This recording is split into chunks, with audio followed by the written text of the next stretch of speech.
ciudad de Buenos Aires en estos momentos hay un ruidazo o cacerolas contra las tarifas, como quieran verlo ustedes. En instantes vamos a estar con los móviles en los lugares donde está pasando esto. En verdad no podemos estar en todos lados porque son muchos los lugares donde hay protestas. Recuerden que estos cacerolazos eran una de las primeras protestas que hubo contra Cristina Fernández de Kirchner. Arrancaron con el corazón de la clase media, protestando o por la corrupción o por alguna otra cosa, y eran el tipo de protesta que molestaba en aquel momento a Cristina Fernández de Kirchner, que salieron los voceros de Cristina en su momento a decir, bueno, si quieren gobernar, armen un partido y ganen las elecciones, ¿no? Que fue la frase que después utilizó el macrismo como para decir que, bueno, que ahí está, que habían ganado las elecciones. Ahora la historia se da vuelta y entonces otra vez la clase media, porque de esto se trata, son protestas de clase media, de gente que se ve sacudida, golpeada por las tarifas, y en diferentes partes de la ciudad, en lugares emblemáticos de la clase media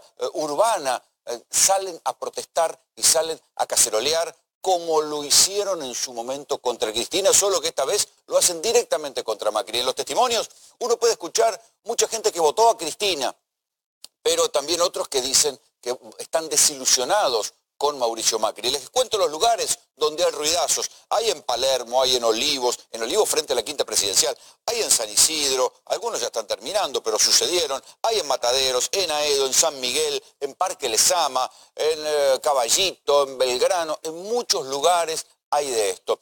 En Cabildo y Juramento justamente lo tenemos a Gabriel Prosperi. A ver, ¿qué queda del ruidazo, Gabriel, hasta ahora? Es el remanente, Rolando, de lo que fue un ruidazo muy importante, sobre todo alrededor de las 20 horas, que era el horario justamente en que estaba convocado este ruidazo contra el tarifazo. Sin embargo, las consignas aquí, desde que estamos nosotros, son varias. El tarifazo es el detonante, pero evidentemente hay cuestiones que tienen que ver con la oposición de una parte de la sociedad, por lo menos de esta parte de la zona norte de la ciudad de Buenos Aires, que se opone a las últimas medidas del gobierno de Mauricio Macri. Y aquí tenemos lo que te decía, el remanente de una movilización que fue muy importante, que tuvo alrededor de 1000 personas allá por las 20 horas, que luego se fue diluyendo. Cuando nosotros llegamos hace aproximadamente una hora y cuarto aproximadamente, tenía un caudal de 500 personas y que ahora es una esquina. Pero ¿qué pasa? Cuando pasan automóviles, sobre todo taxistas, también colectiveros, tocan sus bocinas en apoyo a lo que se ha denominado este ruidazo. Hoy por hoy, como vos ves, tenemos las consignas económicas que tienen que ver con el bolsillo, las consignas políticas que tienen que ver con la oposición a las decisiones del gobierno, pero no hay pancartas partidarias. ¿Qué quiero decir con esto? No se ven afiliaciones directas a determinada corriente política que esté motorizando este ruidazo, sino que son, por lo menos lo que podemos advertir, genuinamente gente que está en contra de las últimas decisiones del gobierno, Rolando. Vamos a ponerlo en números, esta protesta. Así, bueno, es una cosa que la gente tiene sensación de que le molesta el tarifazo. No. Vamos a ponerlo en números y tratar de ponerlo en el tramo de la gestión de Mauricio Macri. Por ejemplo, si uno toma la luz, acuérdense que durante el kirchnerismo la gente del interior decía, ustedes en Capital tienen subvencionada la luz. Si uno toma el aumento promedio nacional de los 3 años de gobierno de Mauricio Macri, aumentó un 550% entre 2015 y 2018. 550% es el promedio nacional. Pero si uno hace foco en Capital y Gran Buenos Aires, que es justamente el epicentro de la protesta y del cacerolazo hoy, hay un aumento del 1300%.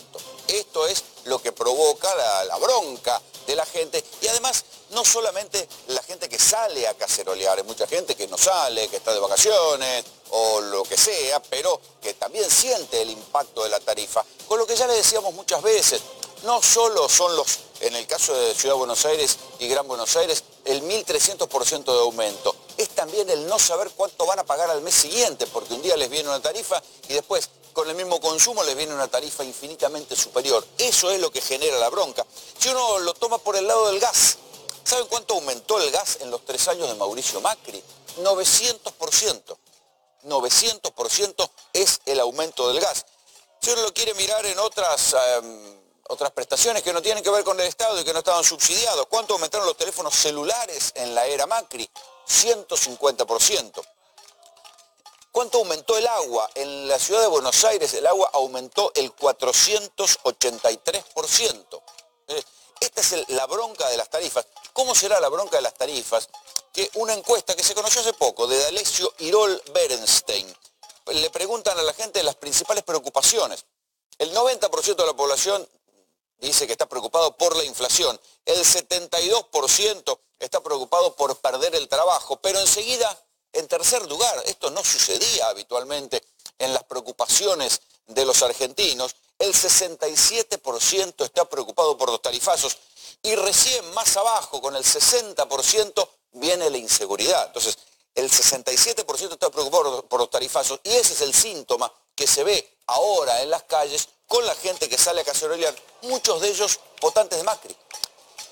Esto en cuanto a los tarifazos. También cuando uno pone micrófono a esa gente que ya se está desconcentrando, lo que escucha es la bronca contra la inflación, ¿no? Y ahí sí, la inflación este año, 2018, rondará el 48%, es la más alta desde 1991, incluso más alta que en el año 2002 cuando se descongeló la convertibilidad. Recuerden la convertibilidad, aquella olla a presión del dólar 1 a 1, cuando vuela por los aires el gobierno de Fernando de la Rúa, el dólar se va de 1 a 4, sin embargo la inflación ese año 2002 se dispara un 40 y pico %. Bueno, este año ya se prevé que la inflación va a ser del 48%, o sea que va a ser más alta que el año en el cual se descongeló la convertibilidad.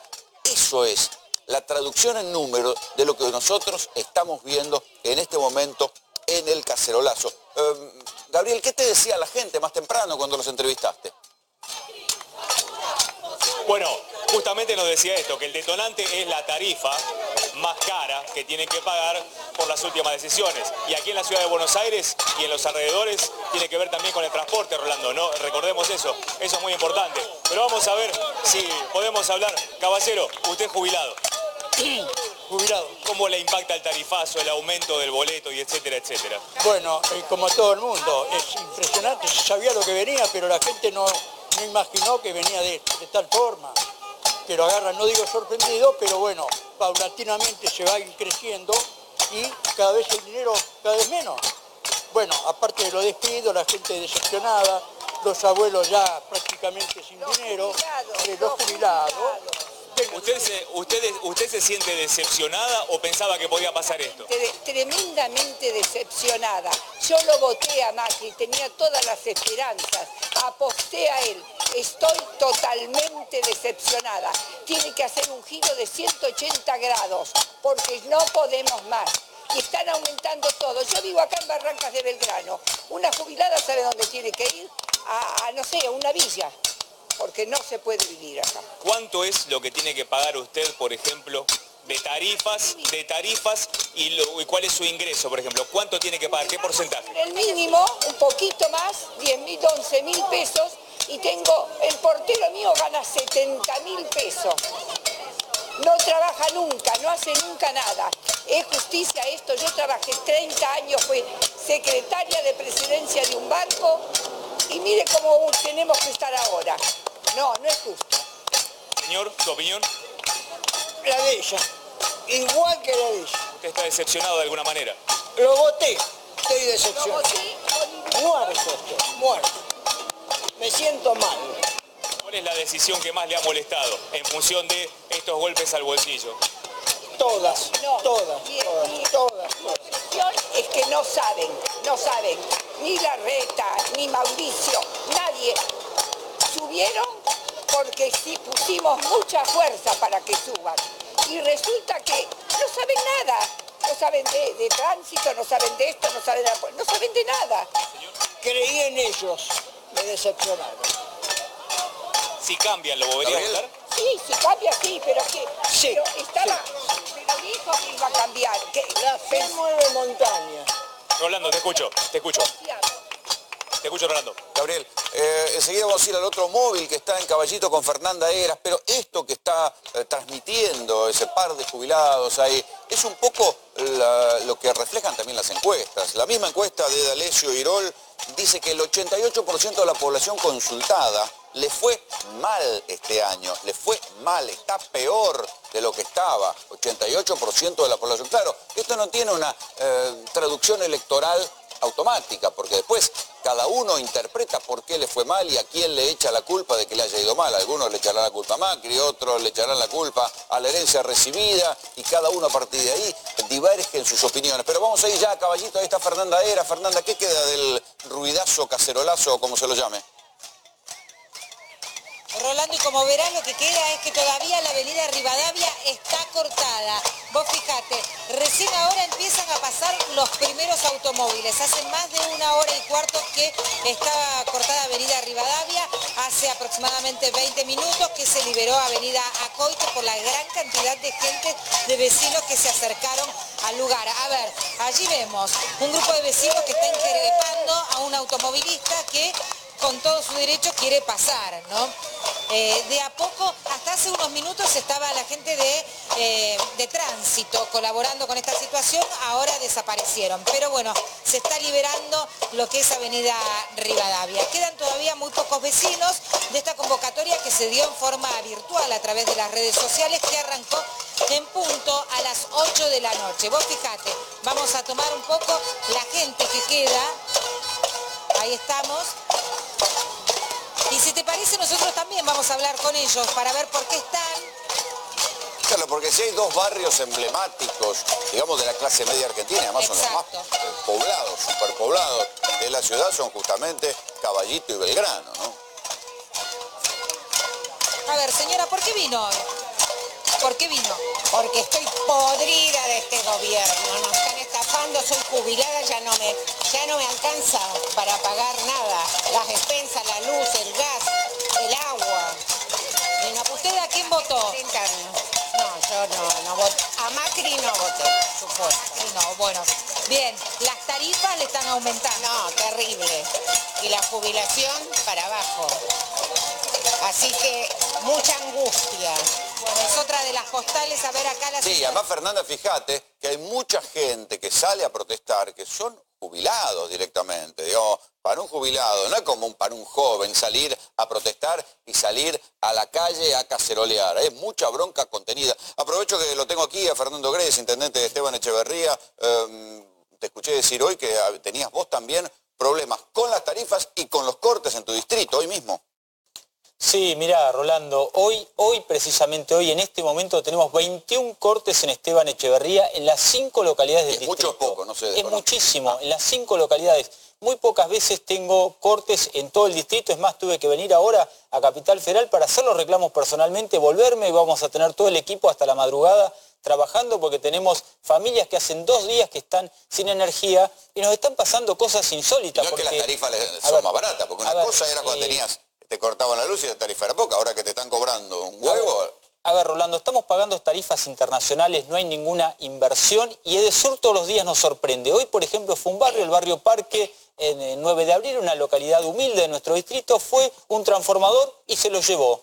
Porque dice que los vecinos no habían pagado la factura, se llevó un transformador completo, dejó a todo el barrio sin luz. Pero no solo eso, me sorprende todos los días, los otros días empezó a intimar Edesur a los vecinos de mi distrito con el Veraz. Con el Veraz empezó a intimar. Con el Edesur, con el Veraz. O sea, hay familias, tengo casos comprobados, por ejemplo, una familia del barrio Paris Robertson, una familia que está sin trabajo, no pudo pagar 2.000 pesos y le manda una intimación con el Veraz que si en 15 días no regulariza los 2.000 pesos, pasa a estar en la base de datos del Veraz. Pero no es que antes venían y te cortaban la luz directamente. Sí, claro, ahora te amenazan. ¿Te amenazan con el Veraz? Claro, porque lo que quieren es meterte en un plan de pagos, entonces estás en un plan de pagos eterno que no salís nunca. Yo te había contado que el hospital municipal nuestro pagaba 120.000 pesos de luz en el mes de octubre. Ya una cifra importante, 120.000 pesos el Hospital Municipal Santa Marina.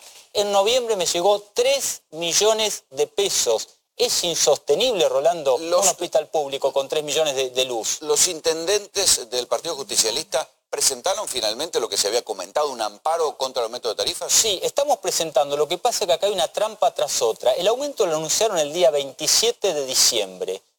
El penúltimo día hábil del año pasado, con lo cual en enero entras en feria, te viene febrero. ¿Que no se habilita la feria para esto? Bueno, pero ¿qué es lo que sucedió? Lo comunicaron el 27 renuncia el ministro, ¿y qué es lo que sucede? A ver, no publicaron todavía el aumento tarifario en el boletín oficial, con lo cual hasta tanto no lo publiquen no podés interponer el recurso. O sea, todavía no está vigente. Claro, a ver, porque tiene vigencia a partir de marzo. Pero esto es una trampa. ¿Por qué? Porque lo van a publicar dentro de unos días en enero. Recién vamos a poder acudir fines de enero o cuando sea.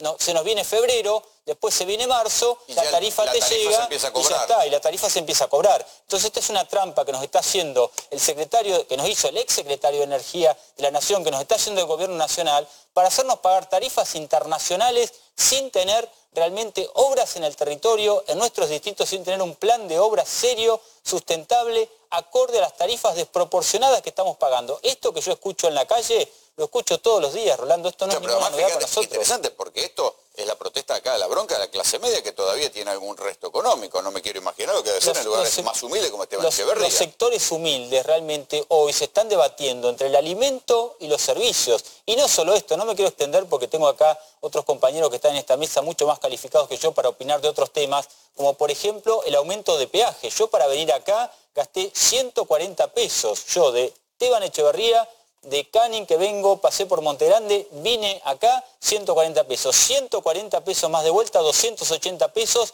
y mañana aumenta el peaje también. Un tema que pasa inadvertido porque hay tanto aumento, pero a ver, gran parte de la masa laboral del conurbano bonaerense viene todos los días a trabajar, a desarrollarse en Capital Federal. Justamente, no solamente son los aumentos de luz y gas los que generan las protestas. La gente que viaja en auto vive esto que decía recién Grey, el aumento del peaje por rutas que además no te dan ningún servicio y que si te descuidas te rompen el auto. Ricardo Lasca es presidente de la CONADUV, un especialista en el tema de peajes, un hombre que la viene siguiendo hace varios años.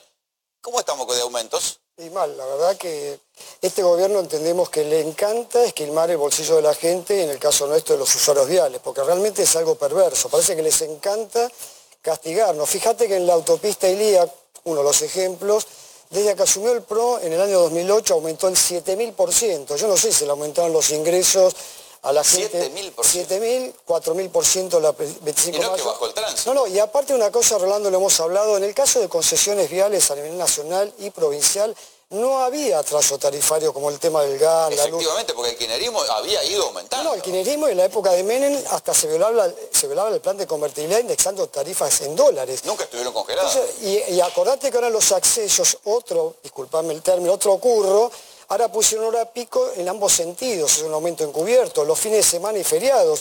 Yo le digo a la gente que se va a jugar un partido de fútbol a Pilar, vaya de noche, porque ya de día paga mucho más de peaje, ¿no? O sea, directamente no pueden... Y ni hablar del transporte de carga, Rolando, vos decías el tema del auto, el tema es el transporte de cargas. Lo que encarece. Claro, pues esto se traslada, como es un impuesto a la circulación, un cargo económico, se traslada al costo de transporte y por ende a todos los precios de la economía nacional. Cuando uno compra un sachet de leche, está pagando el peaje y encima no tenemos ferrocarril. Yo me dedico al tema forestal, yo soy del Centro Argentino de Ingenieros Agrónomos, me dedico al tema forestal. Un flete de 700 kilómetros por el tema de madera sale 35 a 40 mil pesos. El 30% de ese costo de flete es peaje y combustible. El 30%. El 30%. Entonces entre patente, BTV, peaje, vamos a andar en sulky dentro de poco. Entonces el gobierno habla de bajar la inflación, no, la sube. Mejorar la competitividad, no se logra con estos incrementos de transporte. Y te pido que te quedes para después porque tenemos un informe especial sobre la cantidad de obras que se prometieron y no se hicieron, que hubo anuncios, que hubo globos amarillos, que Macri dijo que se iban a hacer, y cuando uno ve, después, 3 años después, no están hechas, se suspendieron, echaron a la gente, y buena parte de esas obras son obras viales. Acabo de viajar por la Ruta 3, es un desastre. Disculpame, venía yo... Tenía tramos comprometidos para construcción y es un desastre. Es un recorrido de Córdoba-Santa Fe, recién llego, estoy muy cansado, la verdad. La autopista de Buenos Aires-Rosario, ¿quién la agarró? Eurnequian, por ejemplo, un incumplidor, y uno viene en una ruta que está destruida, y el peaje no es un pago a cuenta. O sea, termine la obra y después la pagamos. ¿Para qué se paga el peaje? No, es para bancar el costo fenomenal operativo. Porque las obras las hace el Estado. Claro, hasta ahora hacen los ahora están las PPP, que son una estafa, porque es PPP más peaje, pero no están haciendo nada por no hay financiamiento. Por eso te decía... Ahora tomó la concesión, como otras, de esta autopista que es fundamental, que va a Rosario y Córdoba, la tiene Eurnequian y no está haciendo absolutamente nada. ¿Dónde está el riesgo empresario en las concesionarias? No, ninguna. Acá es inversión cero y riesgo cero. El riesgo lo corremos nosotros que nos matamos en la ruta, pagamos para matarnos. Entonces, yo te conté una vez, se han detectado la emisión de tickets truchos en la época de Menem, cuando Macri tenía 3 corredores viales. No era el Papa, era Mauricio Macri que tenía 3 corredores y en la Ruta 9 se emitían tickets falsificados para evadir el IVA. O sea, es un escándalo, no hay camino alternativo, es inconstitucional, es inviable por el bajo caudal de tránsito, es injusto porque unos pagan... Sobre todo es incomprensible, porque uno paga el impuesto de los combustibles, hay una parte para la construcción de autovías. Es confiscatorio. Exacto, pero se paga eso y no se sabe dónde va. 70.000 millones de pesos. Las rutas las construye el Estado Nacional y los peajes son carísimos. No, es un pillaje esto, Rolando, es así, es un impuesto al tránsito, no es peaje, esto es un invento argentino de la década menemista que siguieron todos los gobiernos, lamentablemente, ¿no? Quiero que vean ahora un poco más de las escenas del ruidazo, porque toda esta bronca, está bien, ahora el dólar está tranquilo, el riesgo país bajó un poquito, pero queda el malestar de las tarifas que el común de la población, a partir de las cifras que yo les contaba, del acumulado, de los aumentos durante la gestión de Mauricio Macri, provoca un malestar en gente que muchos de ellos eran sus votantes.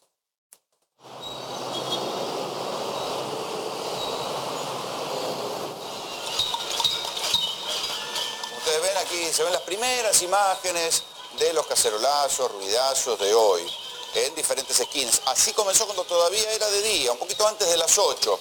Ahí tienen Córdoba y Pueyrredón. Son la gente que se iba juntando para protestar. Fíjense que la mayoría de la gente es gente grande, muchos de ellos jubilados, porque las tarifas le caen derecho y afectan directamente a los jubilados que han perdido poder adquisitivo. Ahí tienen Corrientes y Calabrini Ortiz, Villa Crespo, la gente juntándose. ¿Por qué les digo que afecta directamente a los jubilados? Y ahí se ve la paradoja, porque buena parte del voto, del núcleo duro del voto a favor de Mauricio Macri fue de los jubilados. Sin embargo, hoy son los jubilados los que están padeciendo este juego de pinzas entre la jubilación que no aumenta y los tarifazos que se volvieron insoportables.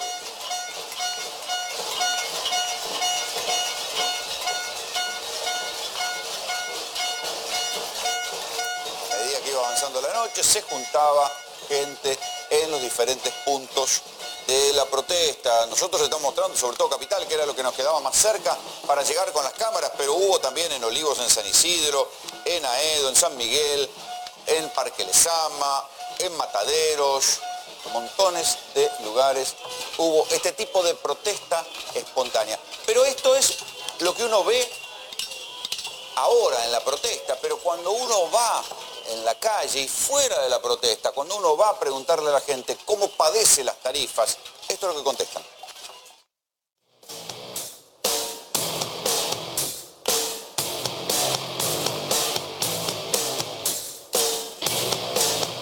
¿Te afectó mucho la última suba?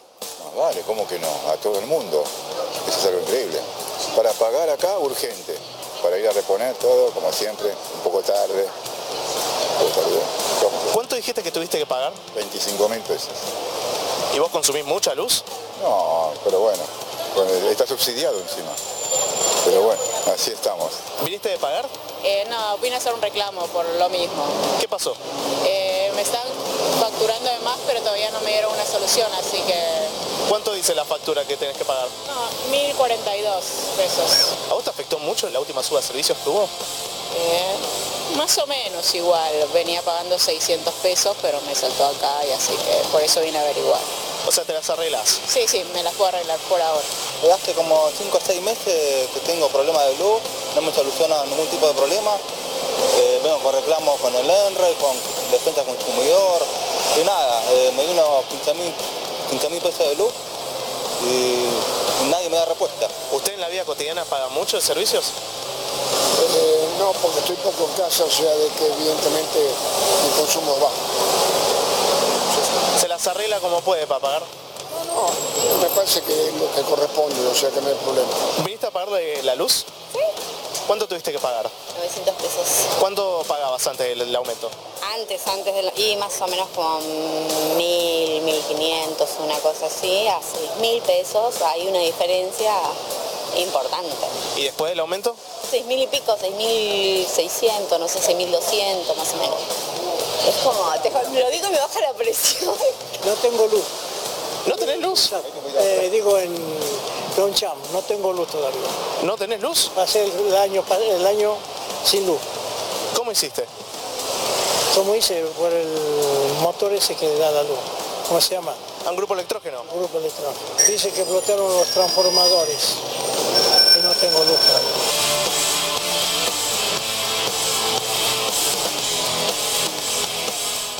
Claro, porque no solo está la bronca contra el aumento de tarifas, sino algunos que siguen padeciendo los cortes de luz. Una cosa es que te cortaran la luz cuando era barata, otra cosa es que te la corten cuando es cara. Pero, Juan, el gobierno anunció los aumentos, los cargó, le hizo hacer el trabajo sucio al secretario Iguacel, lo echó al día siguiente, y estos aumentos están programados para que caigan en los 6 primeros meses, a ver si después la gente se olvida y a la hora de votar se olvidó de los aumentos. Claramente, ¿sabés, Rolo? Recién escuchaba una señora jubilada que decía que espera que el gobierno dé un giro de 180 grados, pero lamentablemente le tengo que decir a la señora que el giro es de 300. Y va a volver al mismo punto. Grados. ¿Por qué te digo eso? Porque tiene que ver con la inflación.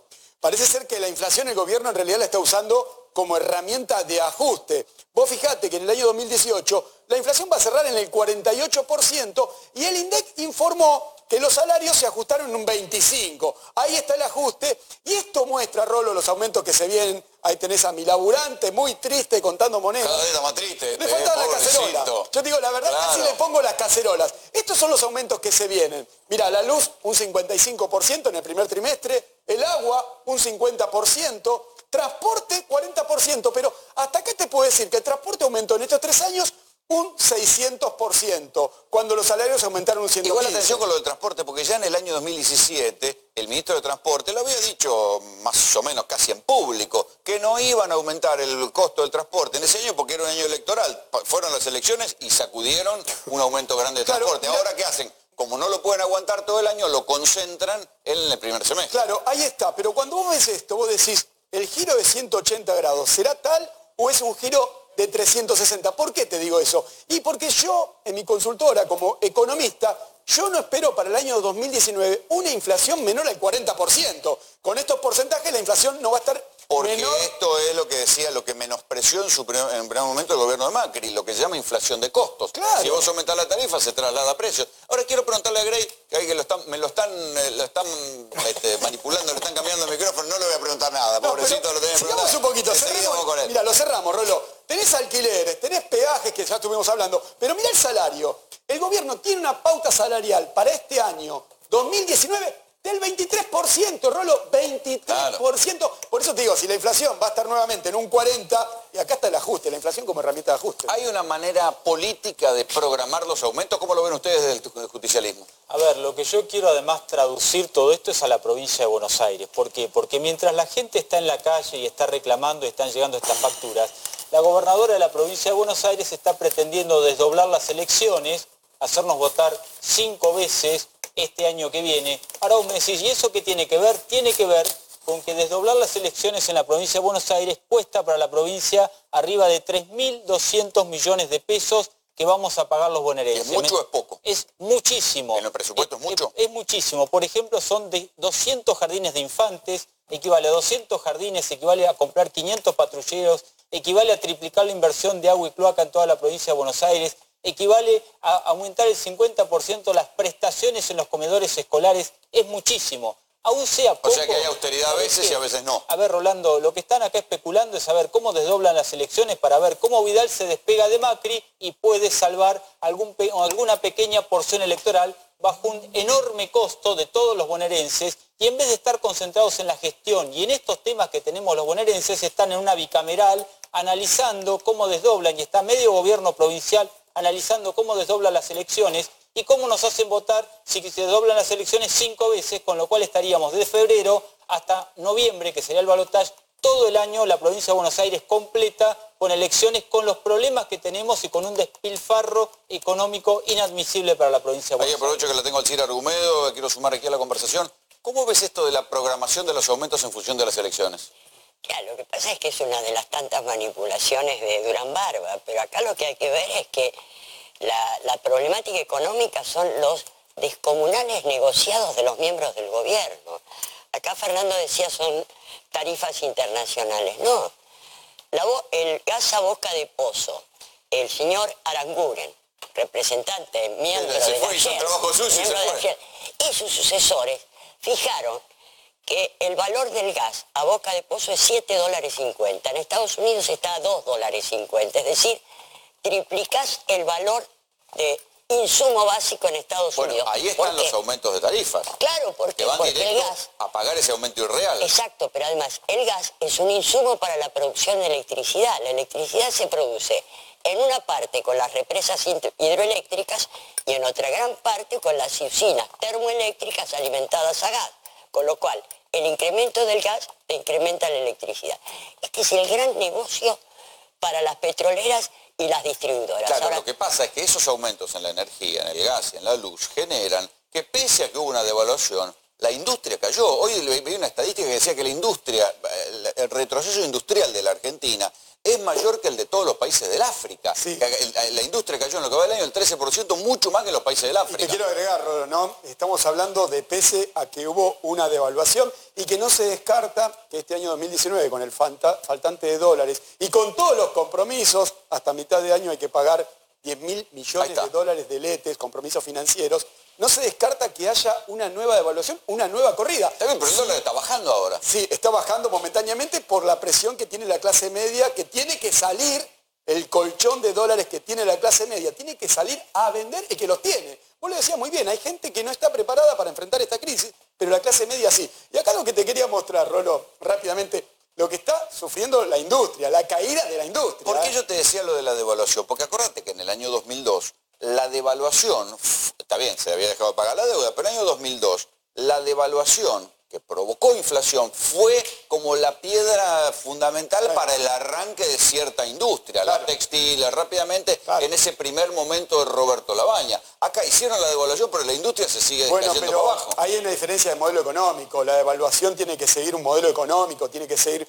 un control financiero, un control cambiario, un control de precios. Y si no se te cae la demanda interna, ¿qué hace que se caiga la industria? Esta semana se conoció datos oficiales, que los tengo acá.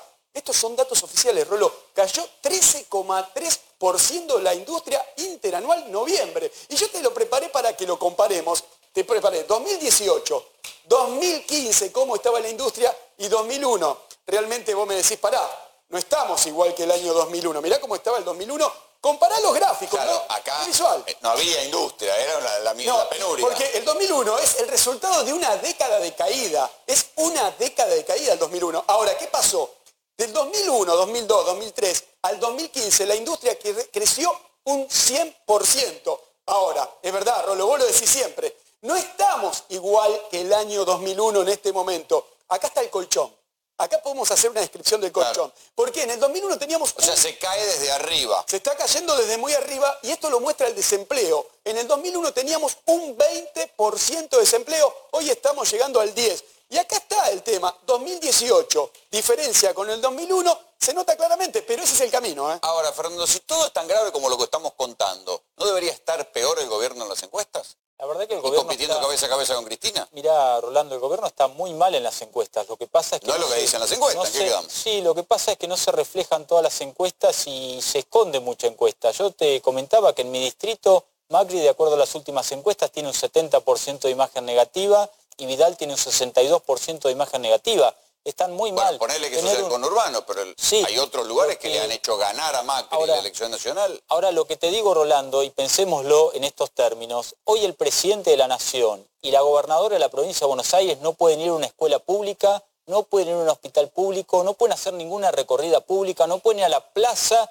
de ninguno de los 135 distritos de la provincia de Buenos Aires sin que alguien, pero no alguien militante, porque ellos le echan la culpa a los militantes, no, la gente común. Yo recién venía Córdoba y Porredón, y había vecinos comunes, ahí no hay ningún militante. Es lo que se veían los móviles, los jubilados. Bueno, la gobernadora y el presidente no pueden ir a ningún lado sin que un vecino, cualquier vecino del país, le diga estas cosas en la cara, y esto es muy grave realmente, porque crea un problema institucional gravísimo, donde no pueden recorrer, van encapsulados, bajan en un helicóptero, hacen una fotito, se muestran en las redes, se van corriendo, no dicen dónde están, salen por atrás, y la verdad que es lamentable que pase todo eso. ¿A qué época te hace acordar esto? ¿A qué momento reciente estos cruces de plan económico? A fines de los 90, ¿no? Con la crisis de la convertibilidad, la crisis del modelo neoliberal, pero Es que ¿En qué momento? Pues los 90 fueron largos. No, fines de los 90. Lo que te 96, quiero decir 97. es que las políticas son muy similares, es decir, políticas de expoliación social en favor de determinados sectores. La diferencia es que en los 90 las empresas, digamos, daban prebendas a los funcionarios para que hicieran su política. Ahora son los CEOs, los ejecutivos de las empresas las que hacen las políticas. Entonces, en el campo financiero, el endeudamiento de estos 3 años es tan irracional como el endeudamiento de fines de los 90. Ahora, fíjate que el señor Caputo, Sturzenegger, etcétera, que están vinculados a los bancos, si te pones a ver, hay determinados capitales... Algún día alguien le debería decir a Caputo, venga para acá, usted dé cuenta de cómo se le escaparon 100.000 millones de la oreja, porque fíjate una cosa, el Financial Times hace una encuesta en el año 17, preguntando cuál fue la operación más delirante del mundo a nivel mundial, la operación financiera. El 70% de los lectores del Financial Times dicen el bono a 100 años que hizo la Argentina al 8%. No se puede decir que sean kirchneristas los lectores del Financial Times. No son precisamente, pero después el detalle es que aparecen los Paradise Papers, donde se determina que uno de los fondos de inversión más beneficiados con ese bono de a 100 años es Noctua Partners. ¿Sabés fundado por quién? Por Caputo. Por el señor Luis Claro. Caputo. No nos engañemos. En ese punto, en lo financiero más concentrado, eran el zorro cuidando las gallinas. Pero absolutamente. O sea, habían puesto al zorro a cuidar las reservas. Además, Rolando, si alguien era suficientemente vivo como para jugar con los Levax y los dólares, podés haber tenido ganancia en dólares del 20% anual. En dólares. Perdón, Fíjate, una cosita, después, no. Fíjate lo que se da cuando Estados Unidos sube la tasa de interés al 2,5. Es decir, ganaron acá lo que en 10 años les llevaría a ganarlo en Estados Unidos. Claro, por eso vinieron, hicieron la guita rápida y después se fueron. Fuga de capital. No, cuando ustedes mostraron las placas de la industria, hay que tener en cuenta el sector agropecuario, porque el campo no es la sociedad rural, y las economías regionales están destruidas por el tema de la logística, el transporte, falta de ferrocarril. Eso es lo que hay que también ver cuando ustedes manifestaban. Pero también era el presidente de los sectores agrarios. No, pero están todos callados la boca realmente, pero están destruidas. Hay que pensar cuando están... Eso me da confianza, pues son muy llorones, ¿eh? No, Lloran siempre, pero lloran yo con hablo del Cristina, pequeño y lloran con mediano Macri. productor que a veces tiene una 4x4 porque tiene que salir del campo, no le queda otra. Pero por eso digo, no es la sociedad rural, solamente alejado de los centros de consumo, alejado de los puertos. Le reitero, los lados están destruidos. No es Colón, Pergamino, la zona Lucrio. A ver si nos damos cuenta de esto. Y a pesar de esto, los temas climáticos, ha habido en estos días temporales terribles, por ejemplo, en la zona de Tres Arroyos, con pérdidas totales del 100% de la producción. Entonces, que se venía la cosecha récord. Sí, no, está bien, pero va a haber problemas. Ojalá no los haya. Pero reitero, los costos realmente se dieron insumos en dólares. No es tanto como dicen que el sector agropecuario está en un viva la pepa. Mientras esto sucede en las altas finanzas, en los sectores económicos de la industria o del campo que la van pechando, volvamos a la gente. ¿Qué dice la gente en la calle cuando va a pagar las tarifas?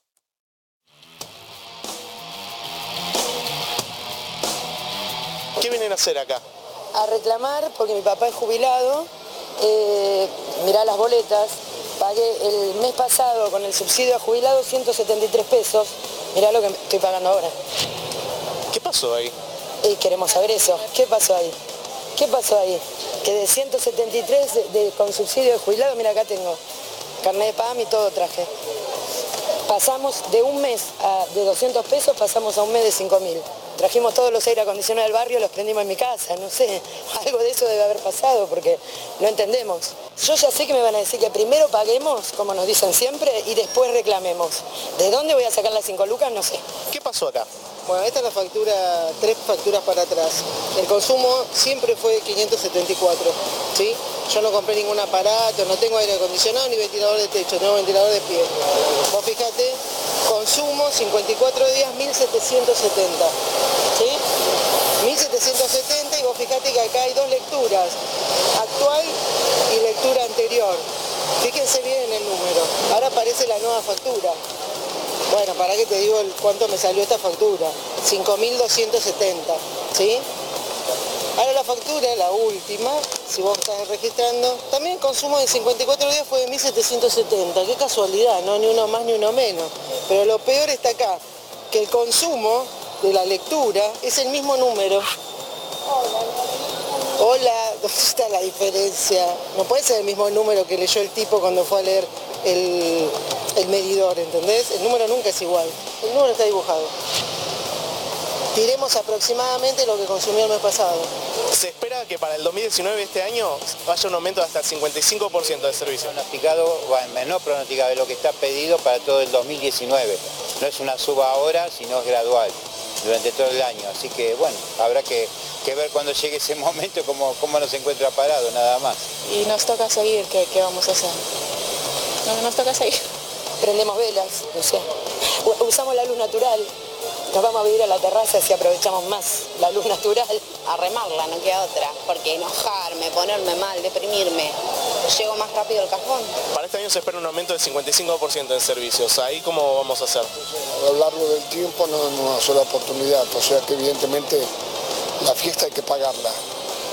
La fiesta fue todo lo anterior y bueno, en un momento dado alguien pide que le pague lo que no se pagó en otro momento. ¿Y no vamos a tener que arreglar ahí? No es que no tenemos que arreglar, lo que pasa es que teníamos que haber arreglado antes. Esto no es problema de ahora, es problema de antes, que estuvieron de fiesta. Y la fiesta hay que pagarla. El gobierno no dice nada. No nos aumenta el sueldo, no aumenta los impuestos. ¿Qué crees que haga? ¿Todo sube menos? El sueldo. Muchísimas gracias. Viva Macri. Nos vemos, pa, hasta luego. Hasta luego.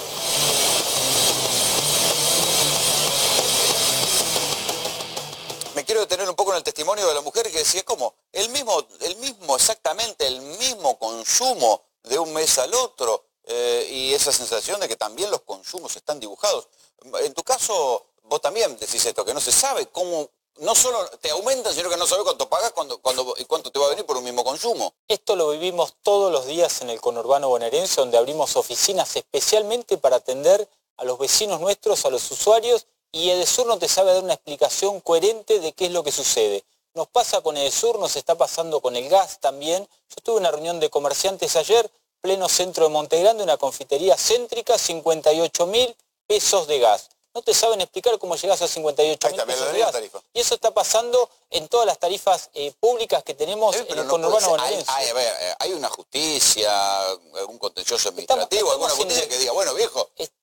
Estamos indefensos, Rolando, porque nosotros lo que hacemos es acudirnos... Vos como intendente, pero sí, nosotros estamos acudiendo al ENRE. El ENRE no existe, es un organismo que no existe. Yo voy a todas las audiencias públicas y el ENRE no puede explicar nada, no controla nada, y cada tanto aplica una multa de 1 millón y pico de pesos. Hace pocos días publicó una multa de 1.500.000 pesos a Edesur.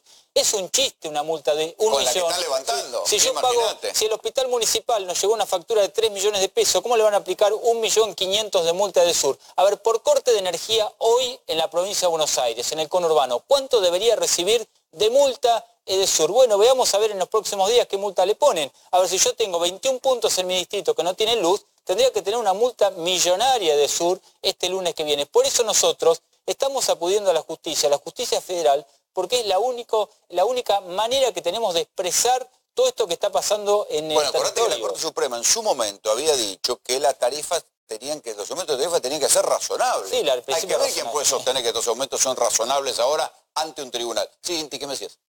No, hay algo que hay que prestarle muchísima atención y que tiene que ver con eso que vos preguntabas antes de por qué a Macri no le va tan mal si la situación es tan caótica.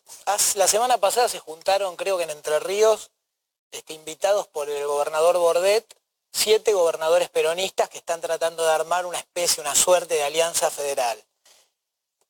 Una genialidad total desde el punto de vista de la política. Ahora resulta que Entre Ríos tiene la tarifa más cara de la Argentina. Eso es lo que sabe el pueblo. ¿Está bien? Entonces, volvemos a lo mismo, la política no importa, Rolando, hoy la política es toda politiquería.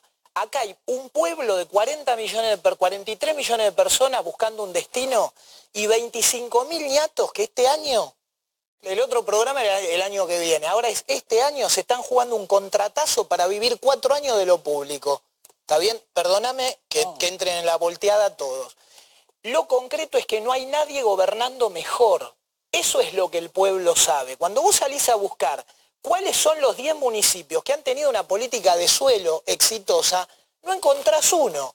Cuando vos buscas una provincia que haya tenido una política interesante desde lo energético, hay provincias en la Argentina que son petroleras, que tienen viento. Vos decime cuál es la provincia que tiene una buena política energética. El pueblo argentino sabe... Siendo que las empresas energéticas, muchas de ellas son provinciales. Pero por supuesto, no solo, perdóname, se juntan 30 intendentes del conurbano bonaerense con ganas de poner una empresa energética, la ponen porque hay un montón de lugares donde hay cooperativas. ¿Vos qué te crees que no se puede? Yo fui director de Organización Popular para el Acceso a la Infraestructura y el Equipamiento Comunitario de la Provincia de Buenos Aires y me estudié a fondo lo que el pueblo organizado puede hacer y no. Y por supuesto el poder de organización que tienen los estados locales es infernal. No te organizan al pueblo ni para poner un estacionamiento barato cerca de los trenes. ¿Entendés? Entonces lo que el pueblo argentino tiene que decidir es si sigue girando alrededor de la locura de la politiquería berreta en la que estamos sumidos de 1983, o hay una apuesta, agarrar a los mejores cuadros de cada sector, porque hay buenos cuadros políticos en el peronismo, hay buenos cuadros políticos en el socialismo, hay buenos cuadros políticos en el PRO y en Cambiemos, hay algunos buenos, hay en todos lados buenos cuadros políticos. El problema es que estamos de nuevo todos girando alrededor de la pavada del 30 de octubre, como si cambiara algo, Rolando. Como si fuera a mejorar la política energética. También hay que pensar que hay algunos sectores interesados en que las cosas no cambien. Pero a mí me da, yo lo que te digo, no sé, yo no tengo, digamos, no tengo una bola de cristal, no la tengo. Lo que te digo es, acá hay una dicotomía entre un país buscando un destino, ¿sí? Y una corriente politiquera berreta de la cual emergen cada tanto personas valiosas que hacen algo bueno en su distrito. Sí, y que tienen que descubrir que la politiquería es una berretada. Sí, ojo que eso también, Alcira, lo que ha generado en Brasil, ese síntoma de lo que ha generado un personaje como Bolsonaro, que está arrasando con buena parte de las cosas. Este desencanto generó un Bolsonaro. Sí, no, indudablemente las condiciones de Brasil son bastante especiales, sobre todo por el incremento de la violencia social, y se sabe que la violencia social depende, digamos, los estudios criminológicos, yo lo repito mucho, a nivel mundial, en el sector occidental hablan que la población en condiciones de pobreza que se vuelca al delito es el 1%. En condiciones muy críticas puede llegar 1,5-2%. Si vos en Brasil tenés 40 millones de pobres, pensando que es un 30-35% de la población, o 70 millones de pobres, bueno, ¿cuánto es el 2% de eso? Te estalla, es lo mismo que está pasando en la Argentina. En la Argentina, desde la dictadura militar hasta acá, la pobreza creció de un 6% a más de un 35%. Por la forma en que se mide, estás fácil en el 38%. Con que el 1% se vuelca al delito es un desastre. ¿Y qué te parece? Tenés 350.000, 400.000 volcados al delito, que es el 1, o el 1,5%, o el 2%. Pero el incremento de la pobreza ha sido muy brutal. Y el otro aspecto es que yo creo que hay una diferencia en términos de la experiencia militar en Brasil y en la Argentina. Brasil tuvo una etapa represiva a mediados de los 60, en la primera etapa del golpe, pero después no tuvo una situación represiva como la Argentina. Al mismo tiempo fue un momento en el cual... Si no tuvo los miles de desaparecidos que tuvo la Argentina. No, nada que ver. Y a su vez tuvo mucho que ver el hecho de que durante los años 70, 75, 76 hubo un crecimiento exponencial, que fue lo que se llamó la política o la estrategia del satélite privilegiado de Kissinger, que era concentrar en Brasil el grueso de la industrialización. Bueno, Bolsonaro quiere volver a eso, una alianza estratégica con Estados Unidos. Exacto, que le permite un crecimiento que llevaba a la desindustrialización de la Argentina, para después eliminando... Bueno, perdón, la desindustrialización ya está acá, ¿eh? Sí, porque digo... sí, ya está. No, bueno, pero lo que quiero decir, pensá lo que se ha desindustrializado la Argentina, productora de ferrocarriles, productora de aviones, productora de lanchas, altos hornos, fabricaciones militares, satélites. Ojo, todo eso dejaste de fabricarlo. Vos estás en un distrito industrial, ¿qué cosas se notan que cerraron, que se te están cayendo? Sí, mira, está cayendo el consumo estrepitosamente, la verdad de fábricas, que uno no de consumo. Sí, el consumo y fábricas, bueno, yo hablaba acá en este mismo programa, tenemos dos fábricas emblemáticas, que es Cresta Roja, que perdimos 2.000 puestos de trabajo, Adidas, que perdimos 600 puestos de trabajo. Alimentos y textiles, sí, mirá, sí, dos sectores en crisis. Y está pegando. En el consumo que pegan los centros logísticos de alimentación y todo lo que tiene que ver con el sector de pymes, indudablemente por las tarifas. Ahora te quiero decir brevemente algo con respecto a este es el problema. Lo que estamos viendo acá es el problema. y el gobierno es parte del problema. Ahora tenemos que pensar nosotros, y estamos pensando el justicialismo, cuál es la solución a esto. Porque si no nos vamos a dormir todos parece que están buscando el rejunte. Entonces, hablan de la unidad de rejunte, no sé si están pensando en la solución. No, mira, seriamente el Partido Justicialista de la provincia de Buenos Aires, que yo encabezo, hemos convocado a 15 universidades públicas provinciales para trabajar en los 10 ejes más importantes de la provincia de Buenos Aires. Vamos a ir presentando un eje por mes de acá a las próximas elecciones que van a ser en los próximos meses, para seriamente y como política de Estado presentar desde el Partido Justicialista qué es lo que pensamos, qué es lo que proponemos y con qué recursos seriamente vamos a abordar cada una de esas áreas, acompañadas por las universidades públicas de la provincia de Buenos Aires, porque nosotros creemos firmemente en la educación como un nivelador social y creemos firmemente en la educación pública, en la educación universitaria, y defendemos la educación universitaria en contra de lo que dijo la gobernadora Vidal, que dijo que ningún chico pobre puede estudiar o sale universitario en la provincia de Buenos Aires. Nosotros creemos en la universidad. Sí, bueno. ¿Sabés que la pregunta que se hace toda la gente en este momento, creo, yo también me la hago, creo que vos también, ¿puede haber un rebote de gato muerto? ¿Puede haber un rebote económico, un veranito? Y ¿sabés qué? La respuesta está por el gasto público, por la construcción. Yo te traje el indicador sintético de la industria de la construcción, también comparado año 2001, 2015, 2018. El gato, este es el gato boleta, mirá, el gato muerto. Para ver, ¿puede haber rebote? No, bueno, pero la gente sabe que así por lo menos atraemos la atención de la gente. ¿Puede haber rebote de gato muerto? Se viene el gato muerto. En el año 2017, el gobierno para las elecciones apostó al gasto público, el gasto de obra pública. Y yo te digo, ¿puede haber eso? Y mirá, cuando vos ves el indicador sintético de la industria de la construcción, que son datos oficiales del INDEC, que son datos recogidos de entes, digamos, oficiales. Mirá, en el año 2001, la tendencia obviamente iba hacia abajo, pero cuando... Yo no te quiero mostrar solamente la tendencia, sino que mirá los tres gráficos juntos. El nivel es casi igual, no hay una diferencia como la industria. Acá en la construcción el nivel es casi igual y la tendencia del año 2018, mira, también va hacia abajo. Pero vos fíjate que el nivel es igual que el año 2015. ¿Por qué te digo? La construcción, el gasto público, la obra pública tiene reacción rápida y eso se vio en el año 2017 de cara a octubre. Bueno, hubo un aumento de la construcción. Pero acá me parece que se dividen las aguas, porque si bien las estadísticas están diciendo que la construcción cae, digamos, porque cae la obra pública, pues se paró la obra pública, claro, porque la idea de financiarse con participación público-privada voló por los aires. Sin embargo, uno sigue viendo, te mirás alrededor y ves mucha obra en construcción todavía en la Ciudad de Buenos Aires, aunque sea para determinados sectores, pero hay alguna obra en construcción. Sí, Inti, vos que es tu rubro de la construcción. Hace un rato, digamos, Juan presentó una placa que me gustaría volver, que tenía el valor del aumento de los alquileres en el 38%. ¿Sí? A mí me da la impresión de que en serio nos toca a algunos focalizar programáticamente. Fernando, en serio, ¿no? Vos podés llamar a todas las universidades nacionales y armar un buen programa. A mí me parece fenomenal. Yo tuve el sueño de ser o el economista de la CGT o el director, digamos, de un departamento de asuntos programáticos del PJ. La verdad que el globo se me pinchó cuando me di cuenta que era el único que le importaban esas dos cosas. Ahora hay algo que es concreto, que si nosotros tenemos 3 millones de familias pagando alquileres, me parece que no hay que ser un genio, no hay que llamar a ninguna universidad para volver al viejo programa del 1.000.000 de viviendas.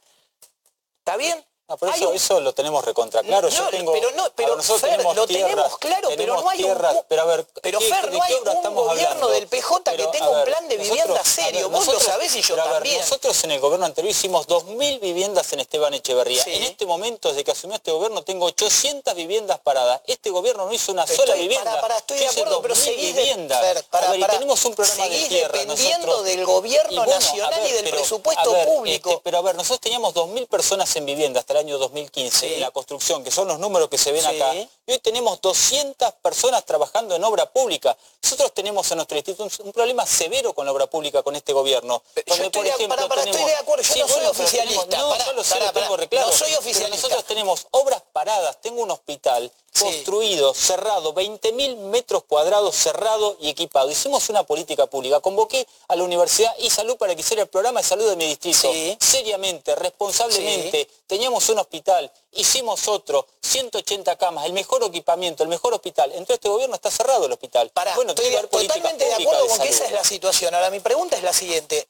Hoy en día los gremios los sigue dirigiendo el peronismo y un poquito la izquierda, ¿no? A ver, hay de todo. Pero fundamentalmente, digo, gremios del PRO no conozco ninguno, no sé, alguno que conozco, uno con el bombo del PRO. Hay gremios que Bueno, Guatre del PRO, listo. Entonces, lo que yo digo es esto, acá hay un desafío que es, en el mercado financiero están flotando, hoy a la noche nosotros nos vamos a dormir y adentro del Banco Central hay durmiendo 800.000 millones de pesos en Levax, que a 40 pesos por dólar son 20.000 millones de dólares. Ahí hay un patrimonio que, si vos vas al mercado de capitales con todos los que no tienen casa de tu distrito, dame un segundito, dame un segundito. Dame un segundito. Acá es donde yo digo que hay un desafío por delante que nos tiene que unir a todos y no separarnos. Hoy el problema es cómo los mejores de la política de cada... Yo a vos te considero uno de los mejores de la política, no de los peores. Pero veamos los números. Dame un segundito. Hoy hay, flotando en el mercado financiero, a la noche van a dormir la mona 20.000 millones de dólares en pesos, casi 800.000 millones, esperando que alguien los tome para algo. Perdóname. Dame un segundito. Hubo un montón de gente, Rolando, que, digamos, puteó contra las uvas a lo largo de estos últimos 2 años, diciendo que eso no iba a andar. Las uvas tienen un 2% de gente que no garpa, un 98% que sí. Y crecieron un 48%. Yo lo que digo es esto. Mirá el número ese. ¿Cuánto crecieron los alquileres? 38%. 38%. ¿Vos te crees que la gente que está pagando la casa que construyó con un crédito UVA hoy está arrepentida o viendo que los alquileres aumentaron el 38%? Está preocupado porque se le viene la inflación. Yo te hago una pregunta. Los alquileres aumentaron un 38% y la UVA el 48%. La gente que construyó... No te estoy diciendo el salame que se compró una torre de $1 millón en no sé dónde, no. Yo te hablo del laburante que hizo una casa de $30.000, tenía 10.000 ahorrado, pidió 20.000. ¿Está arrepentido o está contento? Está contento. Se capitalizó. Totalmente. Yo lo que digo es que la CGT se deje de joder, está bien, salgan de la pavada. Están todos peleados entre sí, ¿qué van a hacer? Pero Rolando, entendamos que hay 3 millones de familias que alquilan, por lo tanto, si hoy Vidal decidiera llamar a los intendentes y decir, che, yo te tiro 1.000 créditos del Banco Provincia en UVA, sí, él vende 1.000 casas en 1 minuto y medio. Si no están terminando las 800 viviendas que tengo paradas. De acuerdo.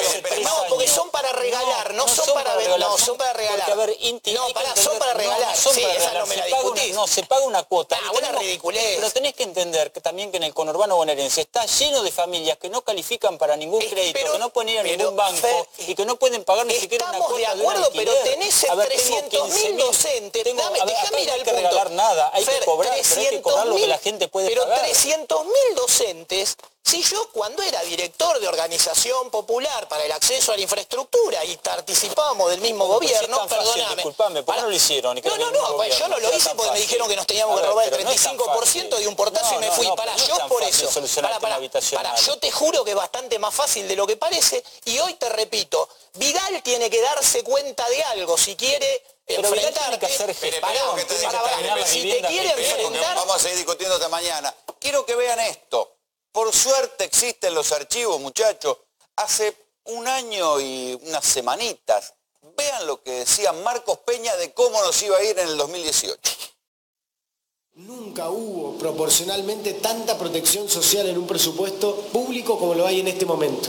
Y en cada una de las preguntas específicas que planteabas se contempla esa situación. En transporte con la tarifa social, en lo que tiene que ver con todo el esquema tarifario, las tarifas sociales lo que está llevando es a dirigir los subsidios a los sectores que más lo necesitan. Con la baja de la inflación, donde también es muy importante ratificar, transformar las metas o cambiar las metas en 1 año no implica aceptar o promover que haya más inflación, todo lo contrario, nosotros ratificamos que vamos a seguir bajando la inflación, y que el año próximo vamos a tener uno de los años de menor inflación de los últimos tiempos, como también lo hemos visto en los cuadros anteriores. Y eso también es otra forma de proteger a los sectores más vulnerables y lo seguiremos haciendo en ese sentido. También hemos explicado que el movimiento del dólar no implica inestabilidad económica. El movimiento del dólar no implica inestabilidad económica, porque justamente hemos protegido desde el diseño mismo de este plan económico a la economía de las vulnerabilidades. Hemos protegido desde el diseño mismo de este plan económico a la economía de las vulnerabilidades. Es como que le hemos puesto amortiguadores para asegurar que no nos pase lo que nos ha pasado en otros momentos de nuestra historia, donde se estabiliza muy rápido de un día para el otro, como fue por ahí la convertibilidad u otros esquemas, pero vas acumulando un problema que en un momento estalla. Hoy la economía argentina está diseñada con esos amortiguadores para lograr una transición mucho más cuidada y ordenada. Entonces realmente ratificar en ese esquema que vamos rumbo a un muy buen 2018. Va a ser un mejor 2018 que el 2017, al igual que el 2017 ha sido mejor que el 2016. Y lo más importante es que el 2019 va a ser mejor que el 2018. El 2019 va a ser mejor que el 2018, porque va a continuar la inversión pública, porque va a crecer el empleo, porque va a aumentar el crédito, porque va a continuar la inversión pública, porque va a crecer el empleo, porque va a aumentar el crédito, porque va a verse una economía cada vez más dinámica y con más oportunidades. Bueno, lo notable es que este señor que dijo todo esto y que prometió todo esto, ¿sí?, a fines del año pasado, hoy no solo sigue siendo jefe de gabinete, sino que además el presidente Mauricio Macri le ha dado todavía más poder. Esta es la famosa conferencia, es un extracto de la famosa conferencia que dio Marcos Peña, con Sturzenegger, con Duhovne, en aquel 28 de diciembre, que se quedó como el comienzo de la crisis que después se desencadena a lo largo de todo este año 2018 que acaba de terminar. Pero esto no es solamente la parte en la que nos mintieron el diagnóstico. Claro, todo queda grabado y hoy uno con un par de clics en una computadora puede recuperar no solo las frases que poniendo cara de bronce hicieron los gobernantes, sino también los spots que hicieron anunciando cosas que después nunca se produjeron. El Frente Renovador acaba de producir un documento con la serie de obras que el gobierno del presidente Mauricio Macri no hizo, anunció y no hizo, o que están en un estado de nada, de la nada misma. Alejandro Grandinetti, justamente diputado del Frente Renovador, hay de todo, ¿eh? Hay de todo, pero principalmente en esta de las promesas, lo de los amortiguadores, que parece que entramos en un camino donde lo rompimos a todos, ¿no? No quedó nada en este 2018 claro, que termine además todo lo que dijo que iba a suceder era falso. Y además le erraron, quiero recordar, vos bien dijiste es el 28 de diciembre, pero ya habíamos votado nosotros el presupuesto y en cuanto a las proyecciones del presupuesto ya se habían cambiado también.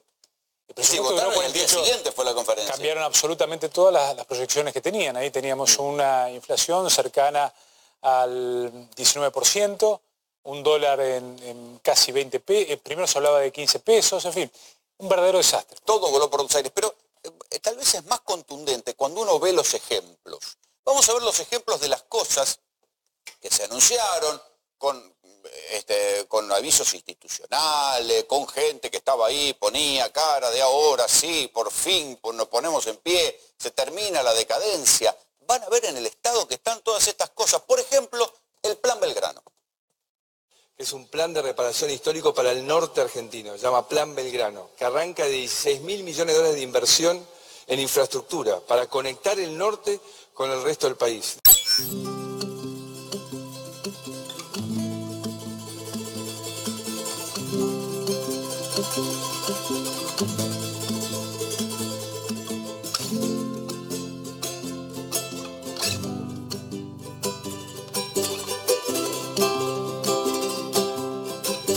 Plan Belgrano es una mirada integral de poder generar las condiciones para que el norte, el NOA y el NEA desarrolle su potencial.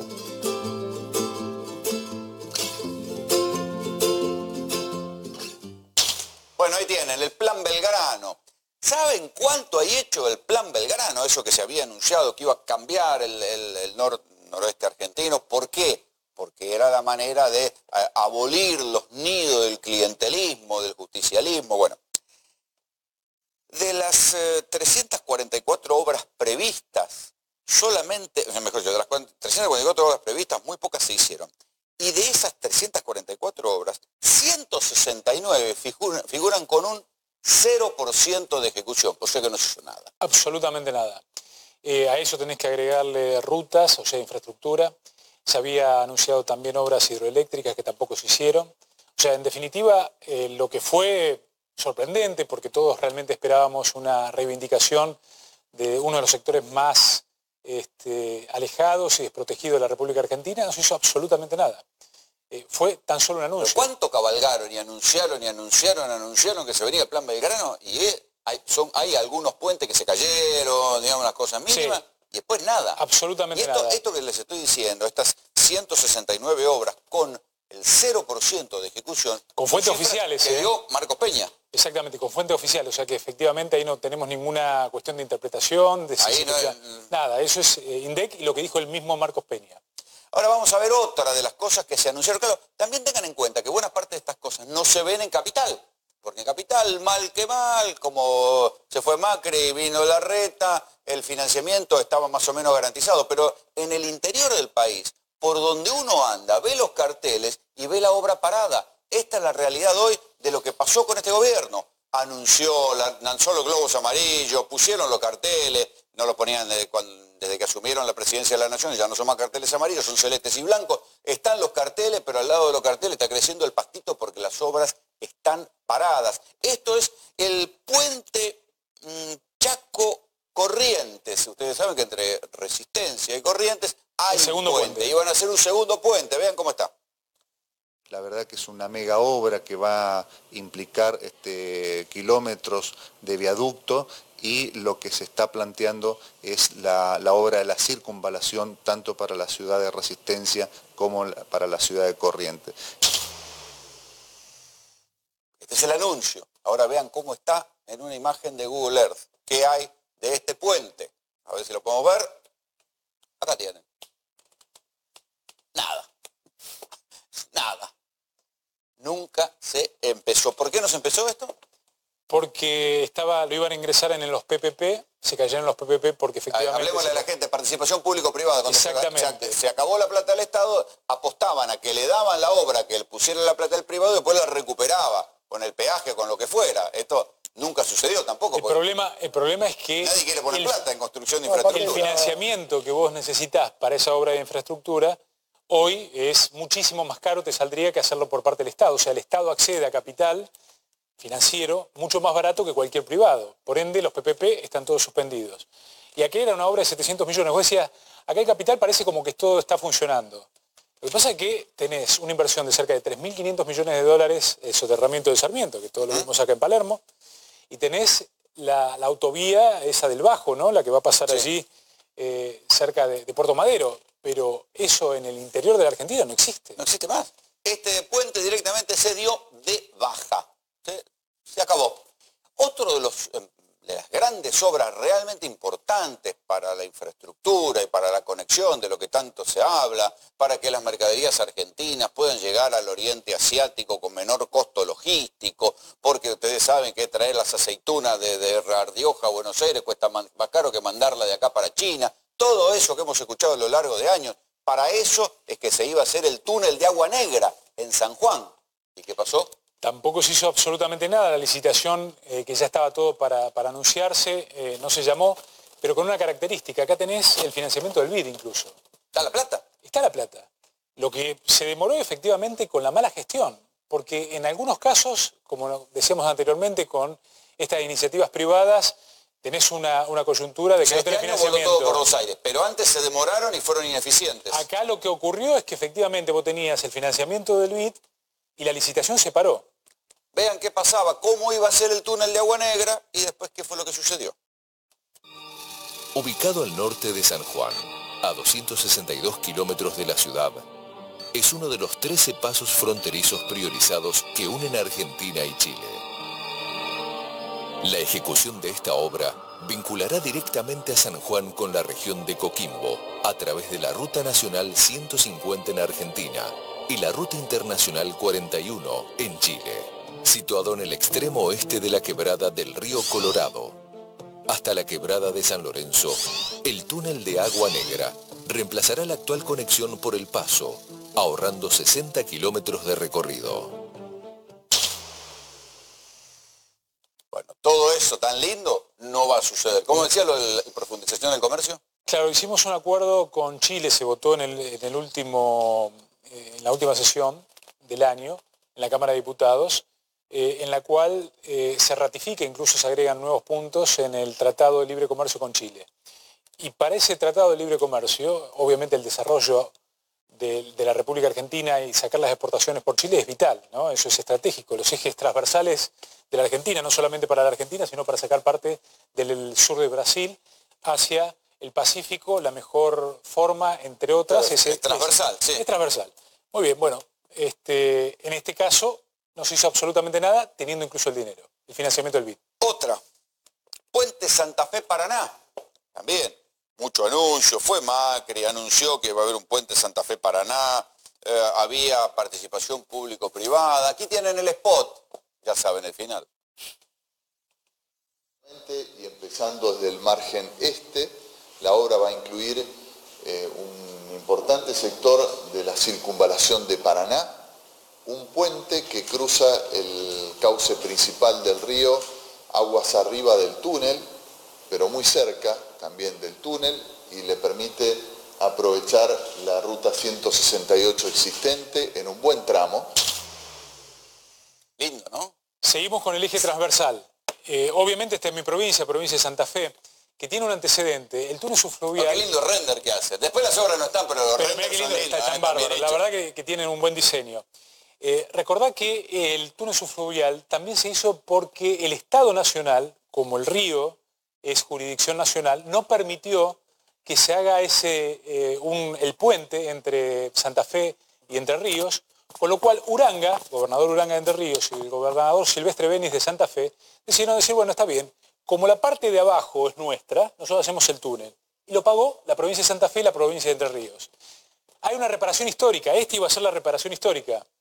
También la pasaron a los PPP y de nuevo dijeron, bueno, ahora esperamos y vamos a ver cuándo lo podemos hacer.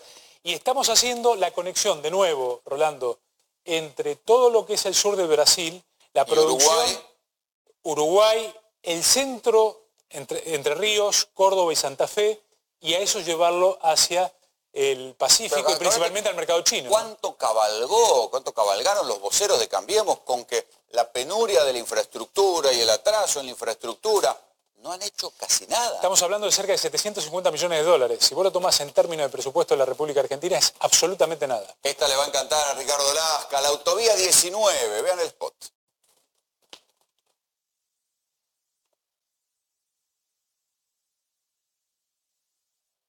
Esto era la autovía, la ruta nacional 19.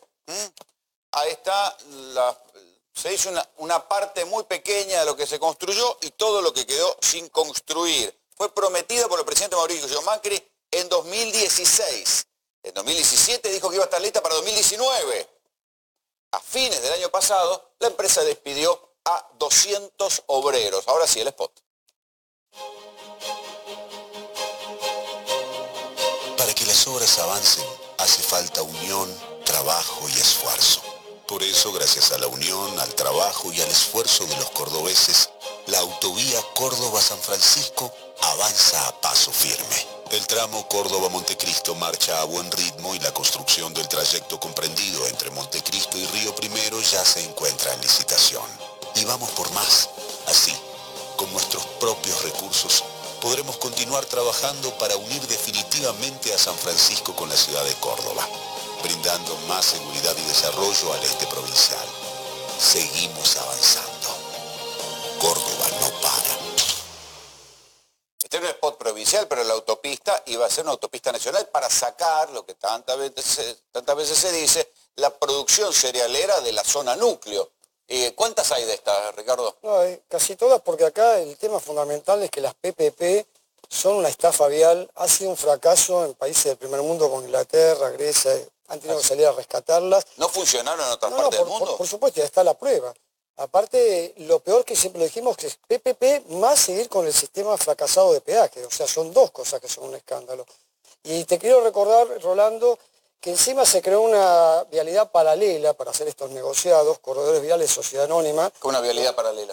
Sí, porque vialidad se creó para hacer nuestra red vial, como era toda... Vialidad nacional, no es claro, un organismo del Estado. Pero se creó una sociedad anónima, donde ya hay denuncias presentadas el año pasado, una sociedad, entre comillas, estatal, Corredores Viales Sociedad Anónima, que se va a hacer cargo de todo el seguimiento de las concesiones viales nuevas.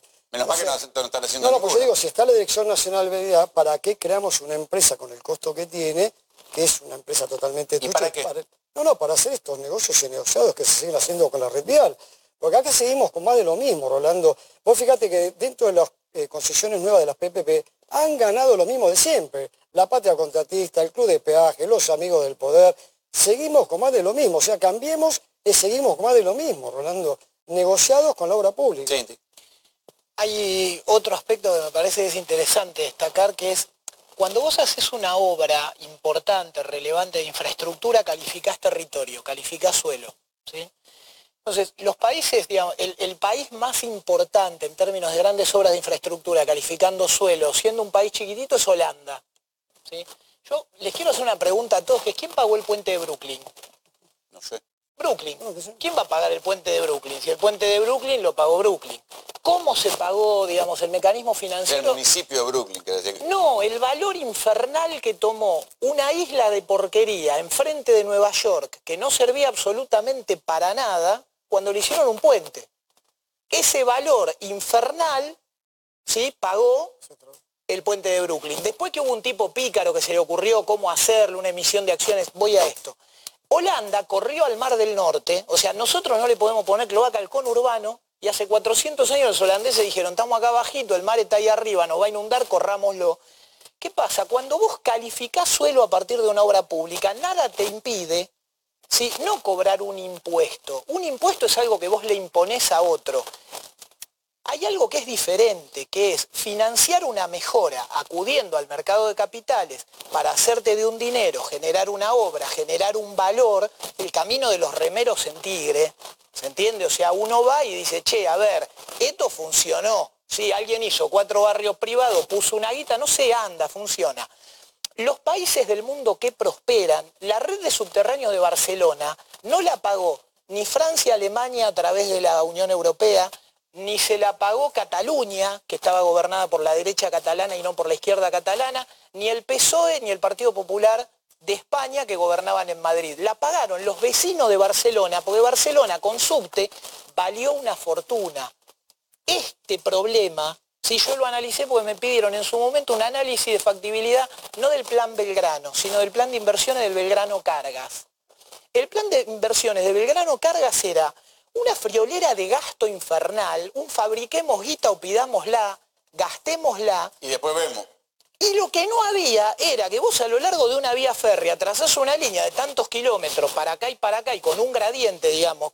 ¿Quién gana? Claro, vos decís, che, a este le voy a cobrar en 30 años esto, en este. Entonces hacés circular el dinero. Si vos fabricás guita, pero no la hacés circular, hacés estallar la economía, Rolando. Quiero que vean esto, que es todavía más insultante para mi gusto. ¿Se acuerdan de los 3.000 jardines de infantes? Es una de las grandes promesas también, creo que del debate. Venían insistiendo con los 3.000 jardines de infantes que iban a construir. Sonaba bárbaro en el debate presidencial.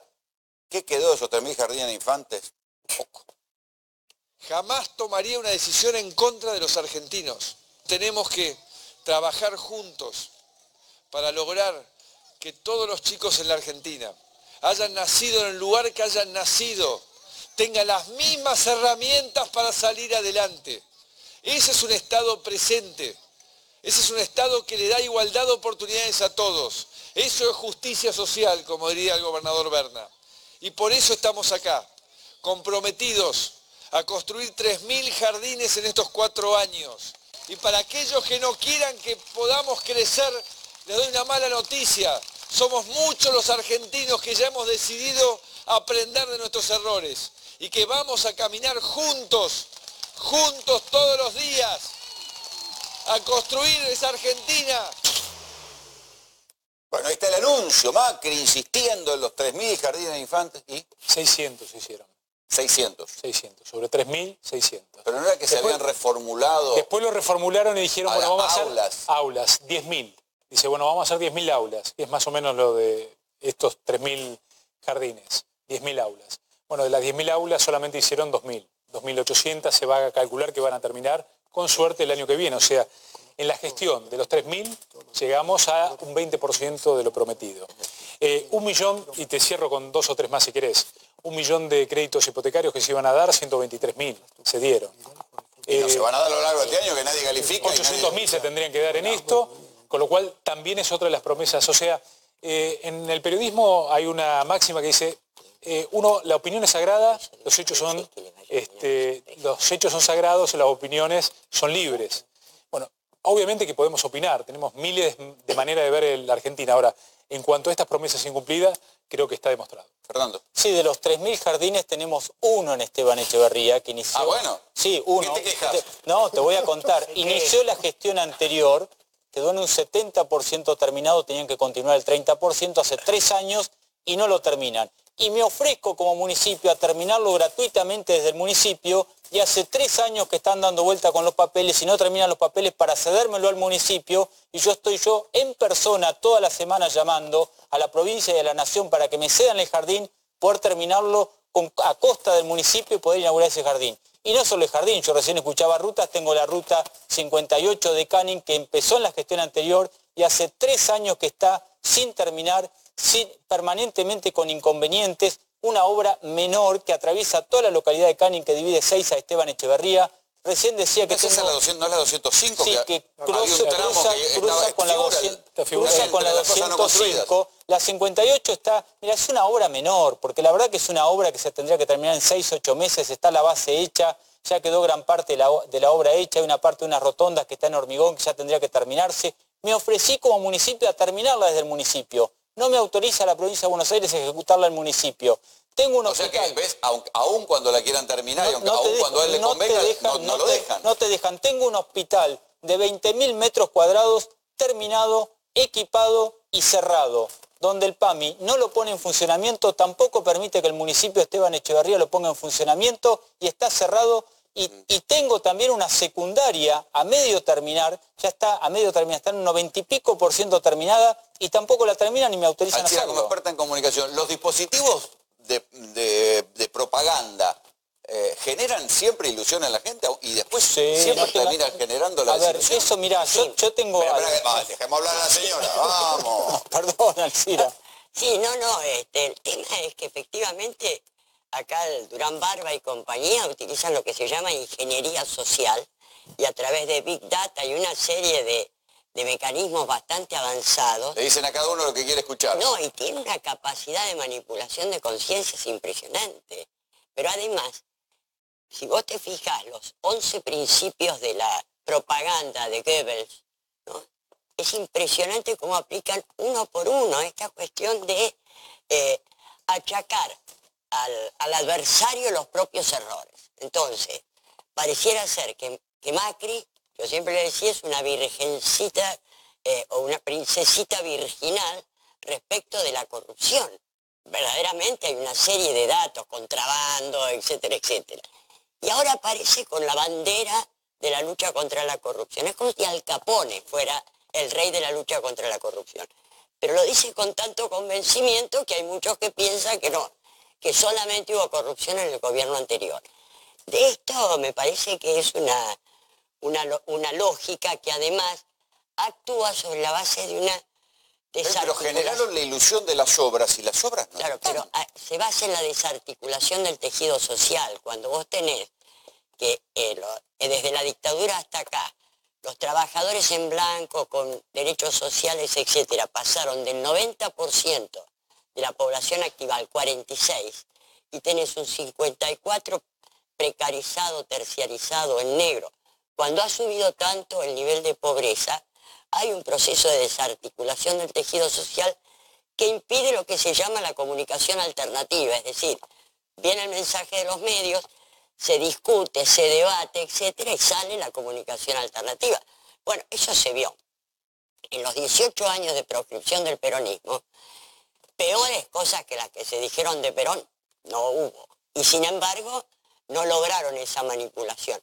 Pero porque había una dinámica del tejido social que no estaba tan lacerada como en estos momentos, ¿no? Es decir, una población que pasa, reitero, de un 6 a un 38% de pobreza, casi la mitad de la población, es un estallido social brutal que habilita este tipo de manipulación. El último de los anuncios no concretados, te lo digo mi amigo Inti, que es el de los créditos hipotecarios.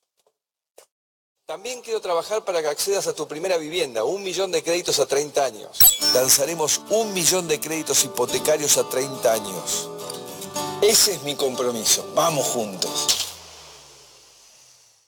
Bueno, 1 millón de créditos hipotecarios prometidos, en verdad, se dieron solo 127.000. 127.000. Los 893.000 que faltan nunca llegarán. Con un agregado. El tema del UBA, recién te escuchaba con mucha atención, está un poquito más del 50% lo que crecieron las cuotas promedio, están de 48, está cerca de entre el 50 y el 60%. A muchos de los que lo tomaron hoy no saben cómo lo van a pagar. Cuando nosotros discutimos esto en el Congreso, lo que nosotros proponíamos, y que después no nos dio el número desde la oposición como para poder imponerlo, era que esté atado el crecimiento de la cuota a la variación, o uno de los parámetros, a la variación salarial. ¿Por qué? Porque efectivamente siempre lo tenés que tener de alguna manera vinculado o hacer algún tipo de seguro. También propusimos cuando ya salió esto... Pero además, acordate que también el crédito hipotecario sin construcción de casas generó una burbuja inmobiliaria. Claro, hay un tema que es importantísimo, que es, yo sostengo que hay un desafío que es nacional, que es, digamos, transversal a todos los partidos políticos, y te diría que es intergeneracional, porque le importa a los abuelos y le importa a los pibes de 17 años que en 5 años se quieren ir de la casa. Que la Argentina tiene que construir 1 millón de unidades de vivienda. Cuando yo lo decía hace 10 años, me decían, me iba de las reuniones y escuchaba que se decía, "Este es un pelotudo", viste la frasecita, esa palabra.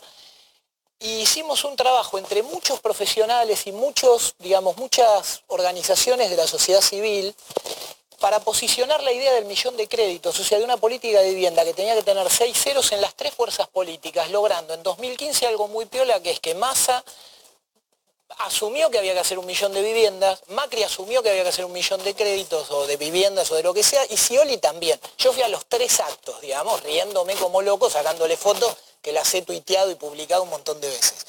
¿El punto cuál es? Ni Macri había hecho una gran política de vivienda en la provincia de Buenos Aires, ni Massa lo había hecho en Tigre, ni Scioli lo había hecho en la provincia de Buenos Aires, ni el socialismo lo había hecho en Santa Fe, ni el radicalismo lo había hecho donde gobernaba. ¿Por qué? Porque hay que cambiar un paradigma para entender una política de vivienda en donde el Estado deja de ser el administrador de la guita y pasa a ser pura y exclusivamente el administrador del ahorro. El facilitador del plano aprobado, que es el que te permitiría hacer lo que hay que hacer en la Argentina, que es como se hizo la Villa Olímpica, ahí en la zona sur de la ciudad, hacer 1000 como esas. Déjame ir un puntito. El problema de por qué la uva se fue al demonio es porque la inflación se fue al demonio. La inflación se fue al demonio porque el dólar se fue al demonio. Y el dólar se fue al demonio porque somos unos idiotas administrando los pesos, no los dólares. El problema de la Argentina no es el dólar. Fabricamos pesos durante una parva de años y fabricamos una masa inmensa de guita que no tiene nada que hacer, más que ir al dólar. Entonces, ¿qué es lo que para mí es interesante rescatar de esto? Ya que los 3 estaban de acuerdo, ya que Scioli estaba de acuerdo con Massa y estaba de acuerdo con Macri, más que llorar sobre la leche derramada, invítalos a los 3 acá a un programa y firmen un compromiso para hacer las 870.000 que firman, pero a las que faltan. Bueno, hagámoslo, Rolando. ¿Cuántas cosas más quedan sin hacer? Quedan bastantes. Por ejemplo, la promesa del tema de ganancias. No se va a pagar más ganancias. El 60% más de aquellos que están en relación de dependencia están pagando con respecto al año 2015. Se le disculpa mucho al gobierno. ¿Cómo? Hay una corriente social que le disculpa mucho, porque digamos, de todas las cosas que prometió, otro gobierno no lo hubiera resistido tan bien como lo está resistiendo este. Sí, obviamente que también tenés que hacer una autocrítica desde la oposición, eso es cierto. Ahora, lo que me queda claro es que no es el camino adecuado. Muchachos, muchísimas gracias por venir a todos. Y quiero que volvamos a escuchar lo que decía Marcos Peña, porque es el comienzo de todo lo que vivimos este año y también la espectacularización más clara de cómo nos mintieron. Nunca hubo proporcionalmente tanta protección social en un presupuesto público como lo hay en este momento. Y en cada una de las preguntas específicas que planteabas se contempla esa situación. En transporte con la tarifa social, en lo que tiene que ver con todo el esquema tarifario, las tarifas sociales lo que está llevando es a dirigir los subsidios a los sectores que más lo necesitan. Con la baja de la inflación, donde también es muy importante ratificar, transformar las metas o cambiar las metas en un año no implica aceptar o promover que haya más inflación, todo lo contrario, nosotros ratificamos que vamos a seguir bajando la inflación, y que el año próximo vamos a tener uno de los años de menor inflación de los últimos tiempos, como también lo hemos visto en los cuadros anteriores. Y eso también es otra forma de proteger a los sectores más vulnerables, y lo seguiremos haciendo en ese sentido.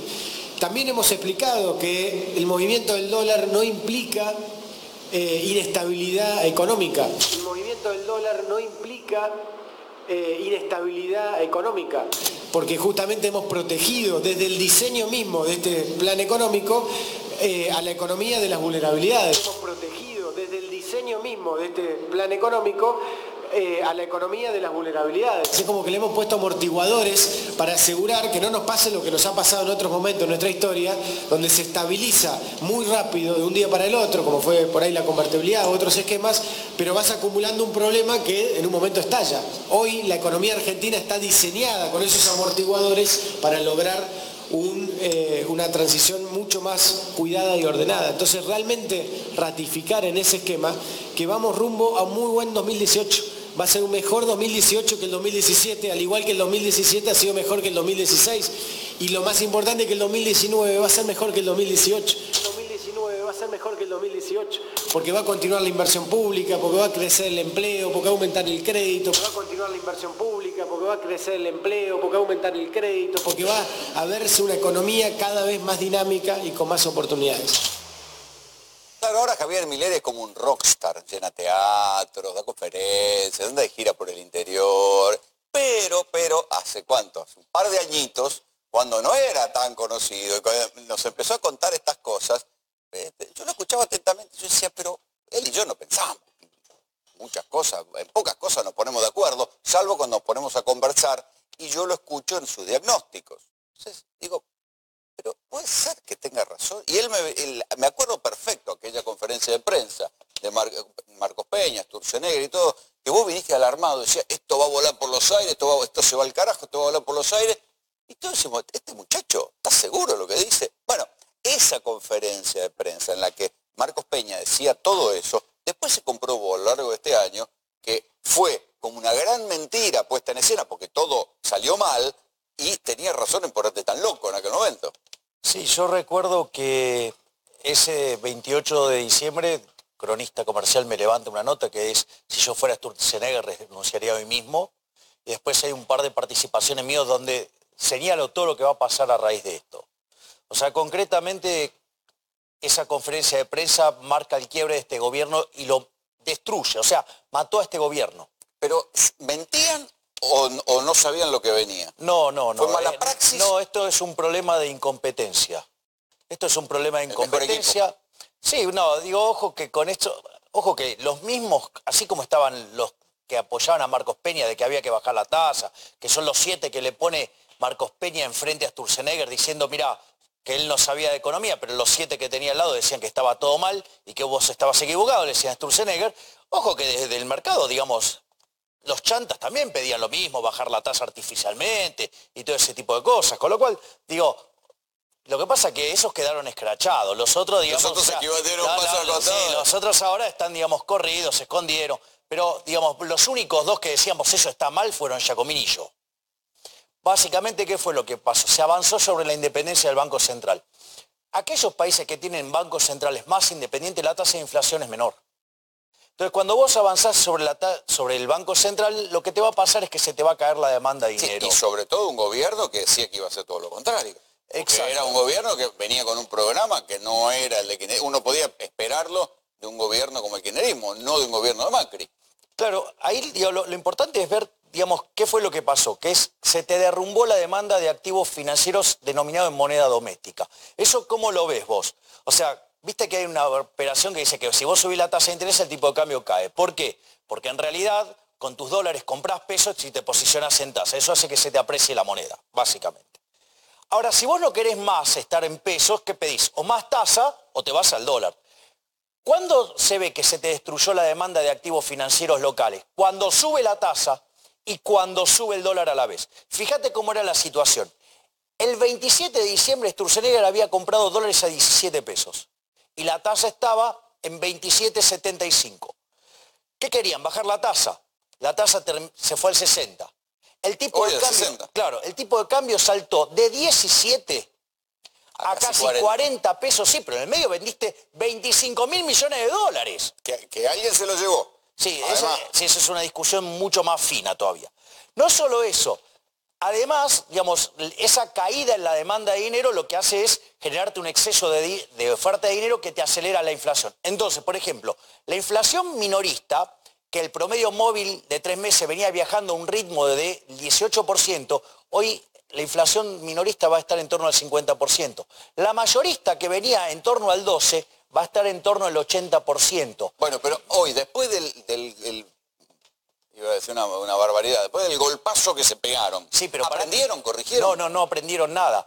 Porque fíjate ¿Qué va a pasar el 2019? Porque, digamos, otra cosa que es muy importante, la actividad te venía, por ejemplo, creciendo, expandiendo al 4,5, está 1,5 abajo en el acumulado, es un virulo de 6 puntos, tenés más desempleo, tenés caída en los salarios reales, sí, tenés más pobres, tenés más indigentes, tenés una destrucción del consumo, los viste con los números de la industria, los viste con los números de la construcción, digo, es una pintura inmunda. ¿Hay rebote del gato muerto? Porque vos también habías dicho que para el 2017 iba a haber un rebote y sucedió.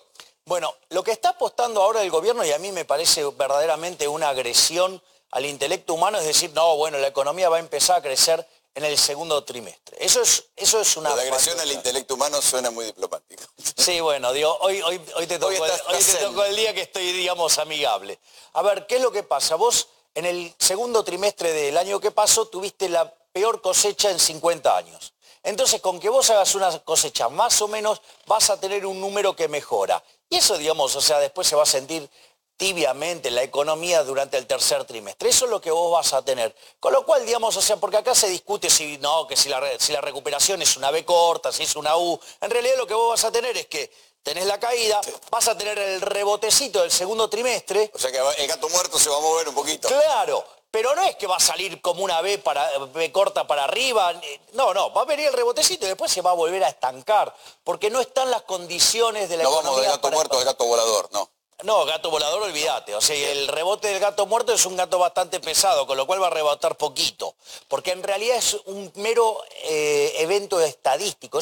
¿Viste el chiste de los dos microeconomistas? Se encuentran dos microeconomistas y uno dice al otro, che, ¿cómo está tu mujer? Entonces, ¿comparado con qué? Bueno, esto es lo mismo. O sea, digo, vos estás comparando contra algo que es inmundo, que es el segundo trimestre. Entonces, los números te van a empezar a dar mejor. Pero, fíjate, suponete lo siguiente. Vos tenías un ingreso de 100. Te cayó a 40. Ahora te va a 60. Sí, subió 50%, pero digo, o sea, vos estás mal porque digo, 60 es menor que 100. El PBI per cápita en Argentina viene cayendo sistemáticamente, en tendencia, con oscilaciones en torno a esa tendencia, 8% abajo estamos. Es decir, por eso estamos cada vez...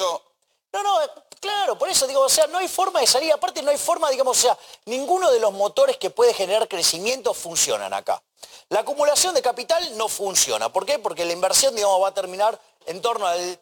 oscila entre el 15 y el 12%. Sí, y después la saca para afuera la plata. Ese es otro problema. Después tenés otro problema, además, el capital humano. El capital humano, sí, en Argentina, digamos, tenés dos fuentes de capital humano. Una es el que tiene que ver con la alimentación. El 50% de los chicos de 0 a 14 está debajo de la línea de la pobreza. Con lo cual, o sea, estás hipotecando el futuro. Y los que ya, digamos, estudian, sí, ahí vos tenés que solo la mitad termina el secundario y solo la mitad de esa mitad entiende lo que lee y el 70% no puede resolver una operación matemática básica. ¿Qué dice la educación pública? Claro. Además, sí, estamos séptimos en las pruebas PISA en América Latina. O sea, después de ser el primer país que eliminó el analfabetismo. Sin embargo, hay que decir que la UBA es una de las 100 mejores universidades. Ok. Una. Sí, ok. Digamos, pues entonces, ¿por qué, digamos, no se ve plasmado en los resultados? Es decir, sí, digamos, o sea, hay un montón de indicadores estadísticos, sí, de cómo se construyen esos índices que contribuyen a que vos subas el índice. O sea, por ejemplo, yo puedo mejorar el ranking de una carrera, por ejemplo, en economía, sacándole carga formal y poniéndole una oferta más diversificada. Entonces mi carrera sube en el ranking. Y sin embargo, ¿querés que te diga algo? Eso a los efectos, digo, de prácticos se vuelve una cagada. O sea, con lo cual, ojo, porque digo, ese tipo de cosas los burócratas saben hacerlo, ¿sí? Digamos, o sea, saben cómo mentirle a las estadísticas. Y, digo, ahí tengo otro chiste. Viste que hay un chiste que dice, las estadísticas son como la bikini. Lo que muestra es importante. pero lo que oculta es fundamental. Entonces, digo, después, digamos, el capital social, sí, el capital social, digamos, lo que se llamó la grieta. Este gobierno continuamente estimula la grieta, o sea, en su incompetencia en el plano de la economía, sí, y sin tener ningún resultado bueno para mostrar, ¿qué hace? Asustar, Claro, generar exacto, que es la terror de- a lo pasado. Claro, digamos Borges, ¿no? O sea, no nos unió el amor, nos unió el espanto. Entonces, digo, te viven amenazando con eso. Y eso además es muy complicado, porque para que, a ver, desde mi punto de vista, la idea que tiene el gobierno para este año tiene muchos riesgos. Ya discutimos el tema de actividad, digamos, podemos discutir el tema de la inflación. Con el tema de la inflación hay un problema que se llama LELIC. ¿Sí? Eso te iba a decir, ¿es una bomba de tiempo, como algunos dicen? Sí, y es mucho peor que, digamos, lo que eran las LEVAX. Porque las LEVAX El asunto es que no se sabe cuándo estalla. Bueno, ojo, lo que pasa es que las LELIC crecen al 60% y los depósitos al 40%. En algún momento se los come. Entonces, en ese ¿Qué momento... se los come? Claro, porque, Traducilo digamos... al castellano porteño. A ver, vos tenés los depósitos. Contra esos depósitos a plazo fijo. Contra esos depósitos vos tenés encajes remunerados. Hoy representan el 55%. Pero además, las LELIC crecen A la al tasa del 60%. Y los depósitos crecen al 40%. En algún momento los va a alcanzar. No solo que te va a generar un desastre crediticio adentro de la economía, sino que en algún momento o abandonás la política monetaria o haces un tipo plan Bonex adentro de los bancos. ¿Están en peligro los depósitos en los bancos? Bueno, ¿el punto cuál es? El punto es que... ¿El plan Bonex te van a chupar el plazo fijo? Bueno, entonces el día que vos veas que le hacen eso a los bancos, ¿qué vas a hacer? Y vas a ir a buscar tu plata. Y eso puede generar un desastre. Ese es el primer punto. Pero además es peor que las LEVAX. Porque las LEVAX ese riesgo estaba repartido. Ahora vos tenías un sistema financiero sano y sólido y ahora lo contaminaste con las LELIC. ¿O sea que el gobierno le cargó a los bancos letras que pueden convertirse en basura? Sí, exactamente. Estamos jodidos. No es solo eso. A ver, después vos tenés... Mira, desde mi perspectiva, digamos, conceptual, ¿sí? Donde yo pienso que en el mercado monetario se determina el poder adquisitivo del dinero, es como que te diga, mira, en el mercado de salchichas se determina el precio de las salchichas. Digo, como hay otros economistas que creen que en el mercado de bananas se determina el precio de los autos, qué sé yo, ¿viste? Porque creen que la tasa de interés se determina en el mercado monetario, pero digo, que no es mi caso. O sea, entonces yo creo que la inflación es siempre y en todo lugar un fenómeno monetario. Y cuando... Es muy importante que vos mires cómo viene evolucionando la emisión monetaria. Entonces digo, este gobierno que dijo, no, fijo la base monetaria. Claro, pero solamente estás mirando el dinero presente. En realidad las LELIC son emisión futura. Es decir, si vos pensás racionalmente, eso en algún momento se va a convertir en dinero. Entonces, ¿qué tendrías que hacer? Sumar la base monetaria más las LELIC y ver cómo vienen creciendo. Vienen creciendo al 3% mensual. ¿Qué quiere decir? ¿Es mucho, poco? Es un número espantoso. Es un número espantoso, eso en algún momento se va a transformar en dinero. Es decir, en algún momento, digo, la inflación... O sea, esa gente va a ir a tratar de convertirlo en dólares. No, ¿y a vos qué te como parece? pasó con la LEVAX. Y vas a querer tener peso. Vamos. Entonces, ¿cuál es el problema? El problema es que... O sea, que decir que este primer semestre la gente va a seguir timbiando en el plazo fijo y cuando venga pasado el semestre, decir, bueno, ahora me pasó al dólar. Bueno, pero por eso, porque hay tres momentos muy riesgosos a lo largo de este año. Uno es el fin de febrero, inicio de marzo, que es cuando se te cae la demanda de dinero. Cuando se te cae la demanda de dinero, vos vas a salir del dinero, digamos, el dinero va a perder poder adquisitivo. O sea, todos los precios en unidades monetarias van a subir. En general, digamos, suele subir primero el dólar, porque es un activo financiero. ¿Pero qué quiere decir esto? Que vos podés tener algunos... Por eso para ahí dicen que la banda va a estar en 50 pesos. No, ¿qué te parece? Obvio, claro. Porque justamente, o sea, en esa parte del año puede haber revoleo, porque es cuando se te cae la demanda de dinero. Ese es el primer factor de riesgo que tenés. El segundo factor de riesgo que tenés son las elecciones. Yo te voy a pasar un dato verdaderamente para que tomes conciencia del quilombo que hay subyacente acá. Cuando fueron las PASO, ¿sí? De la elección de medio término de la provincia de Buenos Aires, o sea, estamos acotando bastante, ¿no? Se disparó el dólar. Bien, el miércoles previo a las PASO, se conocen dos encuestas que le daban ganadora a Cristina Fernández de Kirchner por 10 puntos sobre Bullrich. En esos 2 días, jueves y viernes, el Banco Central perdió 3.000 millones de dólares. Y no sabemos cuánto entregó el Nación, que me juego que entregó lo mismo, más o menos. Pero para que tengas un orden de magnitudes, cuando fue todo el jolgorio y jubileo de Marcó del Pont, durante el 2011, cuando Cristina saca el 54, se patinaron 7.000 palos. Imagínate que acá se patinaron 6.000 en 2 días. O sea, y pensad esto, que la demanda de dinero estaba sólida porque todavía no había ocurrido el 28D y que en los hechos la gente había apoyado al gobierno porque después le dio 42% de los votos. ¿Vos te imaginás lo que puede pasar en un final de bandera verde cabeza a cabeza entre Cristina Fernández de Kirchner y Macri? Digo, con diferencias... Sí, por la duda todo el mundo va a sacar la guita. Bueno, ok, podés generar una hiperinflación. Sí, Juan. Tengo una pregunta de algunas medidas que tomó este gobierno, si las comparte o no. El gobierno cuando asumió liberó el control de tasas activas y pasivas y la tasa la levantó. Después liberó el control de los capitales especulativos, vengan acá a la Argentina sacándole la permanencia y el encaje. Después liberó el control de granos y también les permitió que los exportadores nos traigan los dólares, dejen los dólares en el exterior. Yo quiero preguntarle a Javier si comparte esas medidas que para mí fueron parte de este desastre económico. A ver, digamos, antes estaba el CETPO y funcionó para el traste, o sea, con lo cual el control siempre es malo, ¿sí? El problema no es que haya o no haya control, el problema es que los fundamentos de la economía están podridos y este gobierno no corrigió eso. Es decir, fíjate qué interesante, ¿no? Digo, la liquidación de las exportaciones, ¿no? Que las pudieran dedicar. Esto es muy interesante, porque una de las cosas de las cuales se lo acusaba a Sturzenegger era que generaba el ingreso de dólares y apreciaba la moneda. ¿Sí? ¿Por qué? Porque entraban dólares para financiar al fisco. ¿Sí? Bueno, esto es muy interesante. Entonces, ¿por qué deja que tarden más en liquidar las exportaciones? Para que no haya una avalancha de dólares y se le aprecie más la moneda. O sea, fíjate que aquellos que lo critican de que se apreciaba la moneda, justamente esa medida fue para compensar eso. Digo, con lo cual, digo, hay un montón de cosas, digamos, que está mal planteada. O sea... Antes de irnos, ¿estás preocupado por lo que viene? Mirá, esto es lo que quería decir. Y el tercer riesgo, suponete que zafaste por el primero, que es la caída de la demanda estacional de dinero.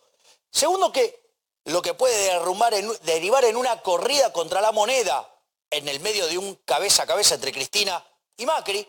Pero suponete lo siguiente, que afortunadamente zafa, ¿no? Digo, le pide prestado el traste a Gallardo, ¿viste? Porque ahora que lo acusa de eso, en lugar de, digo, le ganó sistemáticamente y lo acusa de tener culo. Dale, antes que nos saquen del aire, cerralo. Es que después, si no defaulteamos en el 2020, defaulteamos en el 2021, ¿vos te vas a quedar en pesos?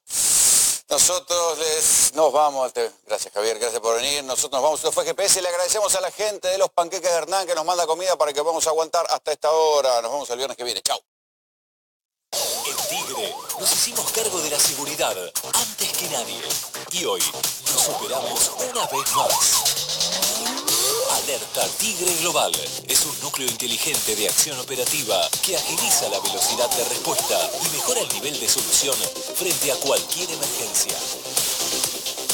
El futuro está en todos. Tigre, municipio. Directo a escenarios inolvidables. Pescás, caminás, saltás, mirás, trepás. Tenés preparado el mejor momento. Venite a San Juan.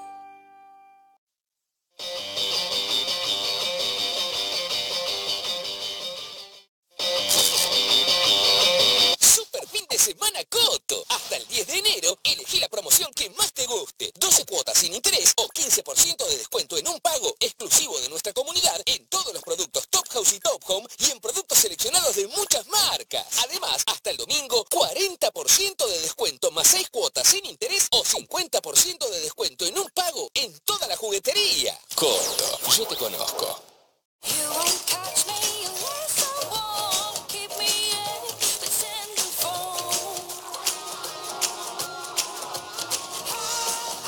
Mezclarse está bueno. Gancia, siempre. Este fin de semana en Carrefour es demoledor. Hasta el lunes 7. 12 cuotas sin interés en acondicionadores de aire, notebooks y bicicletas. 25% de descuento en celulares, tablets, torres de sonido y más. Este fin de semana vení a Carrefour. ¿Ya bajaste la app de Edesur? Pagá tus facturas, conoce tus consumos y hacé tus consultas desde donde estés. Descargala hoy en edesur.com.ar.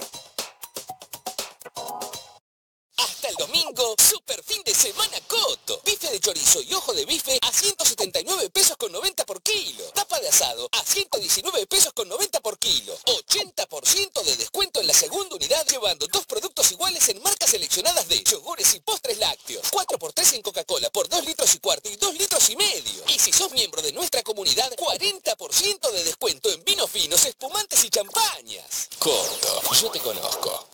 Sin repetir y sin soplar, costumbres argentinas. ¿Qué haces, enano? Los hermanos sean unidos, porque esa es la ley primera. Y cada día te quiero más. ¿Por qué? No hay por qué. Así que si querés llorar, llorá. Pedro, mira quién vino. Gachi, Pachi, ella y el novio. Adianchi, adianchi, que lo primero es la familia. Y si la cámara me acompaña, siempre vamos juntos a la par. Sí, hoy te convertís en héroe. ¿Lo digo o no lo digo? Mas sí, lo digo. La pucha, que vale la pena estar vivo. Es que acá no hay nada mejor que casa. Por lo menos así lo veo yo.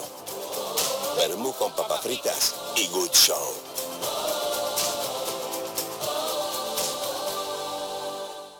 Única vez en el año, llegó Super Sale a Somier Center. Todo a mitad de precio. Sí, escuchaste bien. 50% off. Más de 450 super ofertas. 2x1 en sábanas y almohadas y hasta 12 cuotas sin interés. Vení a Somier Center y sorprendete. Estamos en Super Sale. Visítanos en nuestras sucursales. Comprá online o telefónicamente. Somier Center, un lugar, las mejores marcas.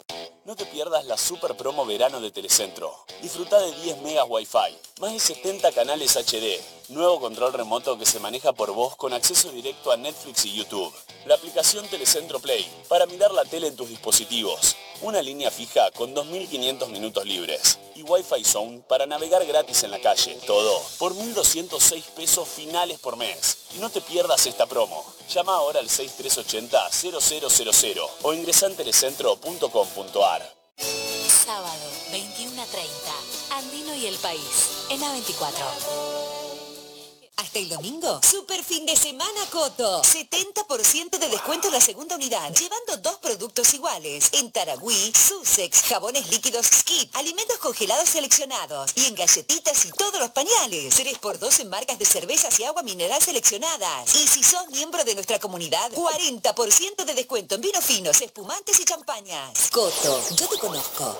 En Budweiser tenemos un proceso de elaboración especial que lleva más tiempo que las demás. Son 21 días para lograr un sabor con carácter y suavidad. No es solo suave, es smooth. No hacemos cerveza, we brew it. This bad is for you. Budweiser, we brew beer. Este fin de semana en Carrefour es demoledor. Hasta el lunes 7.